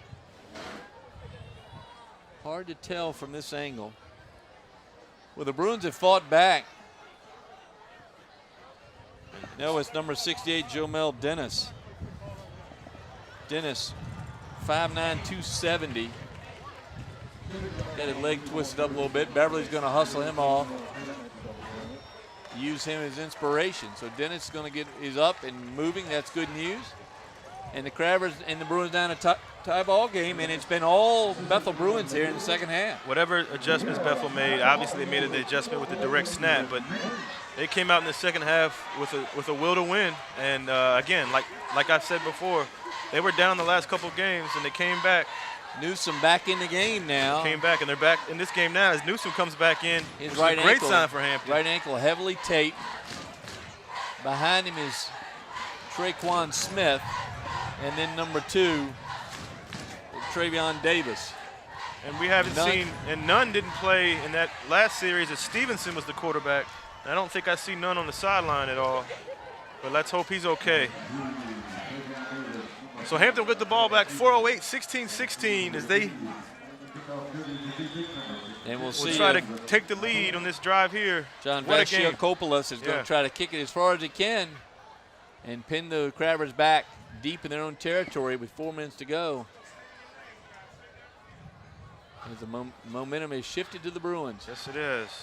Little Another swift short kick. and let it go out of bounds. And that's He's going to bring the ball up some. We saw that play in the pros this past week where the ball was kicked out of bounds. The young man ran out of bounds, laid down and reached out and got it called out, and it gave his team, the Packers, about 25 extra yards. you give Hampton a great field position. I don't understand why you just don't kick it deep in the end zone, but I guess they don't want Daz Newsom to the beat ball. him. Right. So I guess they'll take it at the 35. That's better than Newsom having a chance to take it all the way. Kick out of bounds. Well, they have stopped Newsom Hampton tonight. Take the ball at the 35, first and 10. As well as anybody. I mean, probably more than anybody in the Yeah. Peninsula District so far this year. Let's see what he can do here. He's got his ankle taped up. He's behind his quarterback. That's Nunn back in the quarterback spot. So Nunn and Newsom, the walking wounded in the backfield for the Crabbers. First and 10, Nunn, shotgun. He's going to pass, and it's knocked down. That time, number 55 for the Bruins, That's Moreland. Elijah Moorhead, I'm sorry. and he knocks the ball down. 6'4", 220. Good reach on the young man. See here, the throw a little low, Oh, nice play. and just reached up and with that big paw and knocks it down. Second and 10 from the 35, 4:04. Game all tied, 16-16. Crabbers need to keep the ball moving forward. They went backwards on their last possession. Nunn fakes a snap, goes back to pass. Pulley with the great catch. And there's the pass over to who else? Burnell Pulley, who's been the one we didn't really anticipate would catch the ball as much as he's done tonight, but that time good button hook down the field, good body position, able to pull it in. Not enough for a first down though. Tackle made by Dwayne Hudson. It'll be third, and it looks like 2 or 3. It looks like 3rd and 2 from the 35. I'm sorry, from the 43-yard line. Huge down here for Hampton. The Bethel line sure has stiffened. They're Yes. outweighed by at least 30 pounds a man, but Easily. they have stiffened and made it hard on the Crabbers. There you go, right in the middle. Smith, he runs over a Bethel Bruin and gets the first down. Can't get past him, but runs over him and gets the yardage. So Smith does what he does best. Yeah. The tackle there by Bethel's number 8, Jordan Hill. So the Crabbers, with the clock running now, trying to get into position. They do have a kicker, which may be a big difference. Of course, both teams do. We just haven't seen John V very much for Bethel tonight. Two-point conversions for Bethel. That's Newsom. His ankle looks fine as he takes a big hit by Mondo Walker. Yep. Ankle looks just fine on that run. They ain't got enough tape on it. I guess it'll hold together. And he shows that speed. Good run by Daz. Picks up about 8 on that one. Yeah. In fact, the stick is a little bit off there, and they're going to move it, match where the ball is. 2nd and 2 from the Bethel 48. So again, Nunn with Newsom behind him. Nunn. Here comes the student body for Bethel. Oh, and it's tipped. It's almost intercepted by our man Washington. He's been all over the field tonight. He has played very well. Trayson Washington, 6-foot senior linebacker. But that's twice we've seen Nunn throw the ball a little low. So whatever dinged him up and sent him out of the lineup seems to have slowed him a little bit, at least on the position of the pass. Another 3rd down for Hampton. 3rd and 2 from the 40. From the 48. Nunn in the shotgun. Goes to Smith again, and that's their bread and butter, looks like. Smith breaks a couple tackles. He goes outside, and he gets tackled. Hudson. It might be a flag. No flag on late hit. Hudson just hung on for dear life and hung on. He didn't make any sort of violent hit out of bounds, so no penalty on that. But as he hung on, Smith, again, every time he touched the ball tonight, especially on 3rd down, he's positive yards. Here he goes. Nice run. He runs right over the tackler there, and you'll see Hudson cling and hang. So 1st down for the Crabbers. They're getting close to Valenzuela territory. 2 minutes. It goes back. This time it goes to Newsom. He holds on to it, and he's tackled at the 25. That time Holmes Reed came up from his linebacker spot. Yep. He and Washington played very well up to tonight, making some good tackles. But the Crabbers pick up a couple very important yards. Every foot now important for the Crabbers. 1:56 clock running. 2nd down. Newsom still a little bit gimpy in the backfield. Nunn in the shotgun. 2nd and 8. 25-yard line. Nunn. Back to pass. Another tip ball, Frank, from the line of scrimmage. Nunn just not getting that ball elevated. So now 3rd and long for the Crabbers. This will probably be Smith time. 3rd and 8. Well, I think you go to him. They've had success with Smith. Of course, Bethel's going to look for him. So in comes Nunn with the play directly from the lips of the head coach, Mike Smith. 3rd and 8 from the 25. 1:41 left in the ball game. 16-16. Newsom deep. Smith right behind the quarterback. Nunn. It's Nunn Smith that back time. to Smith. That play, but he fumbles the ball, and Bethel recovers the ball. So Smith gets spun around and loses the ball. Wow. So the turnover bug had bitten the Crabbers here in the second half. Bethel was the 1st half, and now kind of the story Hampton of 2 second. halves. So let's see what Bethel can do with 1:36 left. As we see the fumble. Smith was a great run. It was going to be short. And all he did was tuck it in. The helmet there, that's number 32 of Bethel. Jonathan Saunders put his helmet on the ball and knocked it free. So a minute 36 for the Bruins to try to pull what many folks would say would be the upset. Yeah. These two teams rank right side by side in state rankings. In 5A and then on down in Peninsula District. Owusu, direct snap. He has a little hole. Good tackle. That time, nothing doing for Owusu. That the Crabbers number 24, was that Pulley coming out in his linebacker spot? Like 54. 54. Maybe. Hard to see this time of night, especially these guys that have been on the ground so much. It was 54 for the Crabbers. Juice Majette, whose name we've called here in the second half. Let's see if Bethel elects to try for the overtime, or it's like Mondo Walker's back there. Yep, and the this direct snap. cornerbacks are going to switch spots. Walker, he gets it. He takes a hit. He's stopped. Well, the problem with that direct snap here with a minute to go is that it doesn't stop the clock. Right.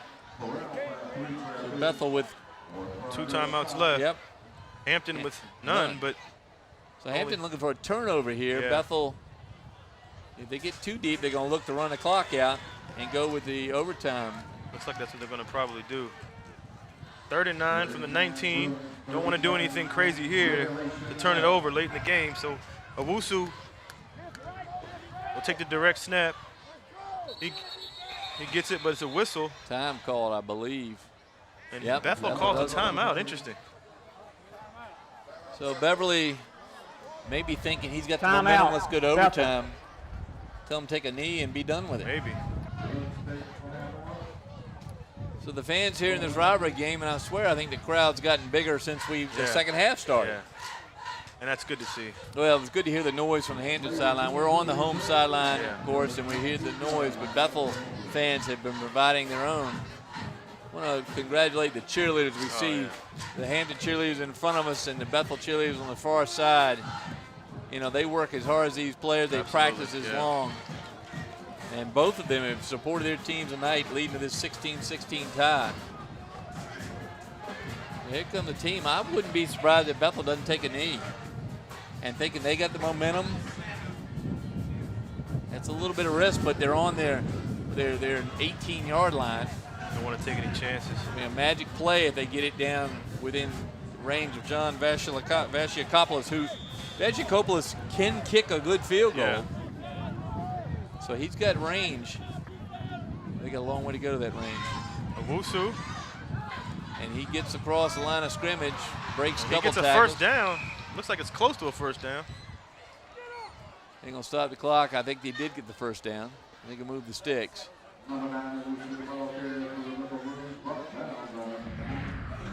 You see the replay. Owusu goes far side. Actually, Yes. Reed Yep. is the actual Timeout. was playing the fullback Bethel. on that Holmes one. Reed that time, and he's been a very strong part of this Bethel second half surge. Another timeout by Bethel, and they're going to call their last. Well, this is a game that we thought would be close. Of course, about a half ago, I don't think we thought it. You talked about Bethel's ability to come back in the Right. second half of ball games. They've done it here again. I'm not sure they can win it here in regulation with Yeah. 11 seconds to go, but the overtime's going to be quite interesting. Right, and and I'm sure Coach Beverly doesn't like to be down, but he has confidence in his guys that when they are down, they have the ability to come back and just stay poised and chip away, and they've done that in the second half. A great second half by Owusu, Walker, Price, and Isaiah Sellers have really stepped up. And we've seen a lot of the defenders we've seen in games past rise to the top for both squads. So 11 seconds left in regulation. Owusu calls Godfrey in motion. Owusu takes the direct snap, a little high snap, but he comes near side. Looks like he's just trying to run the clock out. He's trying to find some room. Oh, he almost had a crease there, but he gets tripped up, and that's going to end regulation. Cam we go in Stevenson on the tackle, I believe. to overtime, Frank. Our first overtime of the night, of the season. First overtime game I think we've had in several years. Yeah. So the overtime, we'll listen to the PA announcer talk about the rules in overtime. Mike Smith not happy. We got to move red out there. And still talking to some of his players, trying to figure out what he's going to do. So the officials come together there and on the 40-yard line, talk about the rules, just go over everything in overtime. We don't see a lot of overtime games. Yeah, I don't think we've seen one in the Peninsula District this year, have we? It's been a while. I think both the last overtime game obviously was the infamous overtime with Bethel and Phoebus with like 3 overtimes. It Right. was last season, but I haven't witnessed one myself personally.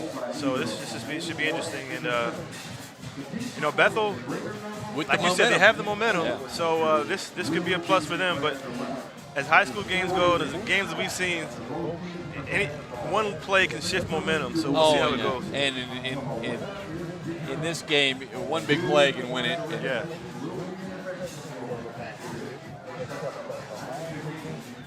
You see a good look at the Hampton sideline. So the officials come over and talk to the head coach.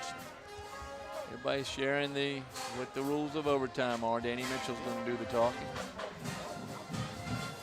So out go the captains to midfield.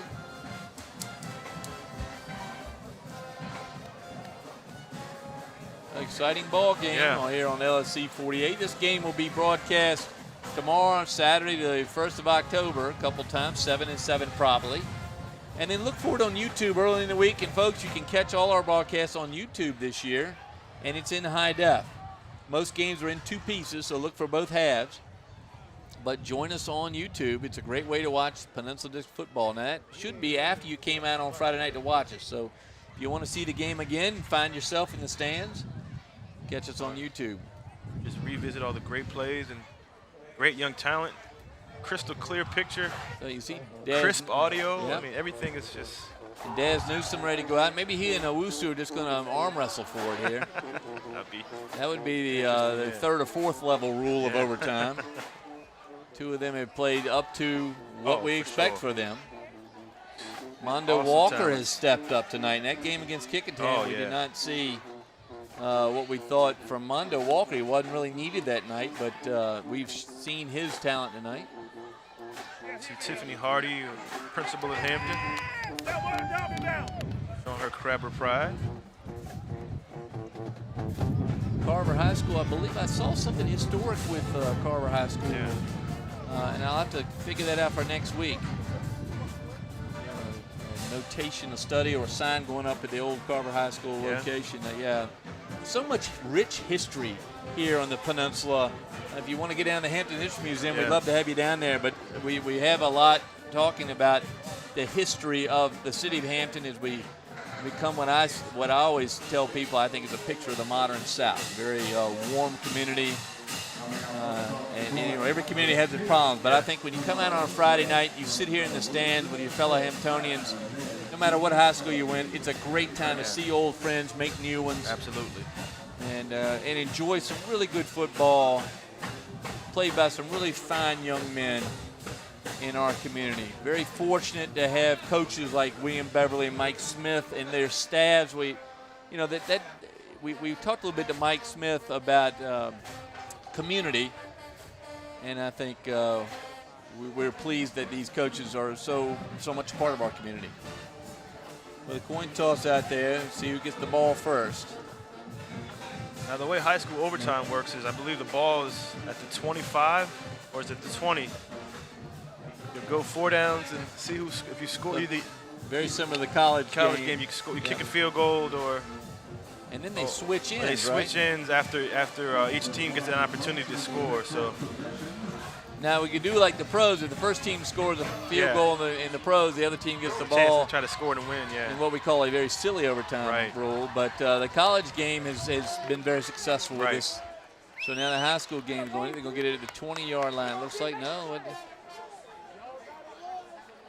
Again, this game means at the 10-yard line. Game carries a lot of weight as we move forward to the playoffs. Both of them in 5A South. So here we go from the 10. Oh, it's the 10. I'm sorry. I think college is 25. I made a mistake. Yeah. No pressure on the defense, and I'm being facetious. Looks like Bethel will get the ball first. This is really one missed block, one missed tackle can lead to the touchdown. Of course, the other team will get the ball. So here come the Bruins with the momentum. They're going to come out and try to put some points on here first. Crabber defense going to try to stiffen. Owusu, the only way we can tell him because his uniform's so dark now by the times he's been taken down, and that's Holmes Reed, isn't it? Holmes Reed and Owusu. And his new fullback. Owusu, and there's a flag. Yep, on the Bethel side, so that's going to come back. Like a legal motion or false start. So the game is similar to the regular rules. They just start from the 10. No punts. And again, like you said earlier, see what the call is first. Legal motion or procedure on Bethel. Somebody move first. And like you said earlier, special teams could be a real vital illegal formation. Play a vital role in this. 6 men on the line of scrimmage. So 5-yard penalty. Replay, Reed, first down. Outside linebacker, 12th grader, 6 foot, 185-pounder, has found a new spot. He's the fullback now. Yep, number 11. Now Price comes back in. So Price and Holmes Reed. Holmes Reed showed us a lot on the defensive side of the ball. Let's see what he's doing here. He continues his hot play as a fullback. Price. He's looking for the block. As Sellers grabs another one. And he's still on his feet. He's holding on to the ball, and he's still, as he holds on, he gets it to about the 15. Very dangerous. They're going to give him his forward progress at the 13, which is generous, and he's going to be on the ground, and that's just from standing up too long. Yeah. So he's going to be marked down at the 13. Picks up a couple. Marcelo's a big part of this second half surge. Yeah. And this is why. Missed tackle there. Taking a lot of hits there, though. Crabber's number 22, Karik Grogans, is not going to miss. So it's 2nd and goal from the 13. Remember, they do have a good kicker over there, Yeah. Vershikopoulos. John V, very accurate. Both teams with kickers, so we could see a field goals here. Price in the shotgun. He gets it. He's going to pass. He's looking for that guy right to the again, that corner. Owusu. And he's, oh, they call a flag. On a late flag, Oh, a man. very late flag, and I am stunned. Oh, Why good the throw. flag wasn't called at the goal line, but then the timing looked good from here. But Great it is going to be throw. pass interference, 10-yard penalty to take it down, or excuse me, half the distance to the goal. Great Take it down throw about by the Price, 6. and it was a great. It really is, but see the He grabbed. Yeah, he did get him a little bit, but I mean, they've been letting that go all night. all night long. So it'll be So it's about, it should be about the 6, shouldn't it? 6.5. Pass interference against the defense. Half the 13, distance to the yep. goal. Replay the down. so it'll still be 2nd down, but That's it'll the be big. at the 6-yard line. That's Yeah. the big. The movement of 60 yards in that bad, but the saving of the down. So it's a Yeah. repeat of 2nd down. So Price again in shotgun with Holmes Reed. Price, he's going to keep it. He doesn't get much. He picked about 1.5 yards down to the 5. Holmes Reed in his new fullback role, doing a good job. Cutliff with the tackle. Look at the size of Cutliff. Yeah, look at the. Yeah, ooh. I tell you one thing, you got to be pretty brave running into that. So he did pick up 1 yard. It'll be 3rd down from the 5. So the pressure on the offense here. We want to try to score a touchdown. Looks like Hampton has too many people on the field. Nobody knows what to do here. So Price is in motion. I'm sorry, Owusu grabs a direct snap, and he's not going to get in. He's going to get stopped at the 5-yard line. That play right there made by number 2 of the Crabbers. That's Travion Davis, who just launched his body into the backfield. We've seen him do that twice in the second half, and it's disrupted that direct snap. Awuso's thinking, I need to get to some supper here. It's been a long day. So they will bring out the special teams unit, Frank. Yeah, And we talked about how important a John strong V, kicking yep. game is. John Vashiokopoulos.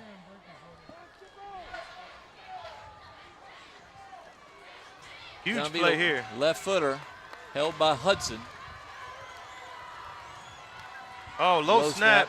And he doesn't get Block. it off, and it's blocked. And they can return this for something, and they don't get it. But a great block by Hampton. And that's a good way to describe it, by Hampton, as the entire team came in. Hudson rapidly trying to grab that low snap and put it up on end. But the timing Low disturbed, snap. and the Crabbers get it. So Bethel comes away with nothing. Yeah. Now Hampton can score any way and win the game. Low snap, Hudson gets it, and it looks like he recovered it pretty well. Yeah, he but did. The kick, John B. may have been a little bit underneath it. Picked up but not scored upon. So now the Crabbers get it, 1st and 10 1st and goal from their 10. And they have to put points on the board or we go to a second overtime.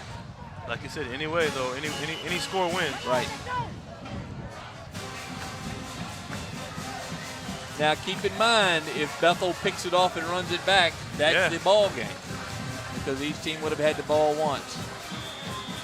So You see that offensive line by Hampton. yep, as they come out. And this is where you're going to really rely on those guys. And I'm surprised we don't see Smith. It's Newsome in the backfield. Smith up in front. None in the pistol looking lineup. None. And it's going to be None. He gets a good run. Tackle made by Mondo Walker, but not before. None looks like he got about 4 or 5 yards on that play. You know, say what you want about Walker. He wants to distinguish himself, but that's very much a Rio Walker tackle right there. He learned from 2 good ones, a lineman and a back. They gave him 3 on that run. So Newsome still in the backfield with Smith. Smith in front of his quarterback, Nunn. Nunn, shotgun, gets it, runs again, but he's tackled Again, Washington again on the tackle. He's been all over the field tonight. He has been. Number 22 for the Bruins, Trayson Washington. Both teams totally exhausted right now, Frank. Yeah, the humidity has finally caught up with them. Good. Yeah, Washington just dives in, and that's Owusu. Yeah. Who else? Yeah, exactly. Owusu, is that an IV in his arm? Not quite, but he's going to need a visit to McDonald's tonight and load up on some food. They're all going to need calories. So 3rd now and goal for the Crabbers. Same setup for the Crabbers. So it'll be 3rd and goal from the 8. None. They go. And it's Smith. They go to Smith, and he is stopped. He did not get in. Short of the line, but here we go. Do you kick it or do you run it? You got Valenzuela. Mike Smith doesn't seem to hesitate one bit. He's going for the Each team going has to win. Each team has a timeout. And if they're going to call timeout. They have the timeout. Only one play left here. And the Crabber fans are going to come to life. Timeout. Valenzuela, look for the Hampton. orange shoes. And he's not going to come out. Danny Mitchell, assistant coach, going to talk to Valenzuela and tell him no. We're going to try to just push it in. Well, a line this size. Oh, yeah. Why not? I guess you got a great play by Smith.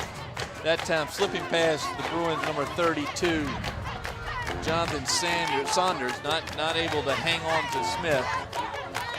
There's the cheerleader. Good shot here by Steve Fryer.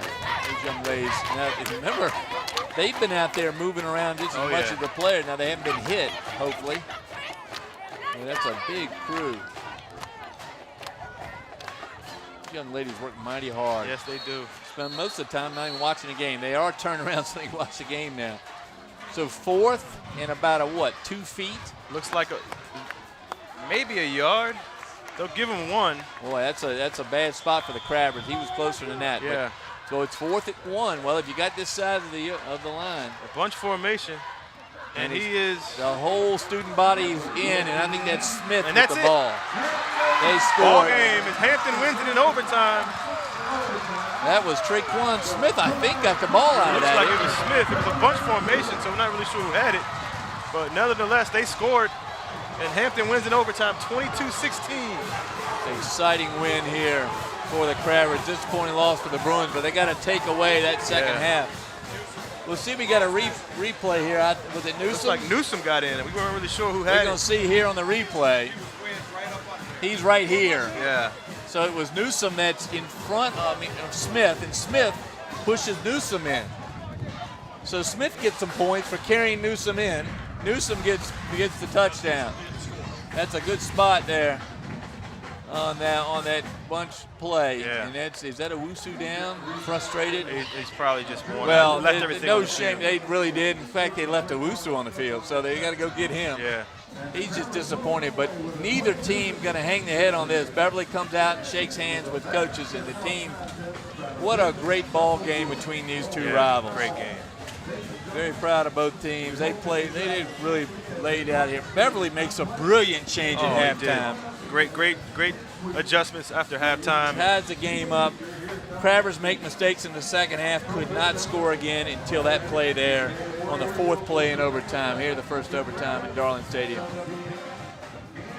Well, we got what we wanted. We really did. Great game, and Hampton pulls it out in overtime. The only good news for the Bruins, I guess, they showed some. They found a new fullback. Yes. And they've got in Holmes Reed, but they also played that second half very well. And this won't cost them a lot playoff-wise because these two teams right there at the top of the conference division section, who knows what they call it, fiefdom. I don't know what the league has come up with, but here Kevin Davis shaking hands with the guys at Bethel. There's That's the Lee AD Martin, of Bethel, yep. Lee Martin, who we had up at the booth a couple weeks ago. Yeah, I tell you, what a great ball game for both teams. Well, next week, who do we got, Wu Bay? Kickingham and Hampton, right? Kickingham, it's Hampton Crabber team. So we'll see Hampton for the second time, Kickingham for the third. So Yeah. Coach Coley can start right now. In fact, he's probably starting this morning to look at the Crabbers, and he's out here tonight taking an eyeball on them. yeah. Well, we want to thank our crew here They're bringing you these games. Susan Bauer, Nat Braxton, and then on the field, Steve Fryer with our intern, Alan Beaver. Then Krista Campbell, Matt Buckwalter, Randy Bagoli, Renee Camden, and, of course, our director, Andy Foley. So on behalf of Wube Gabre, this is Frank Edgars saying so long from Darling Stadium. The final score here in overtime, the Hampton Crabbers 22, the Bethel Bruins 16. Good night.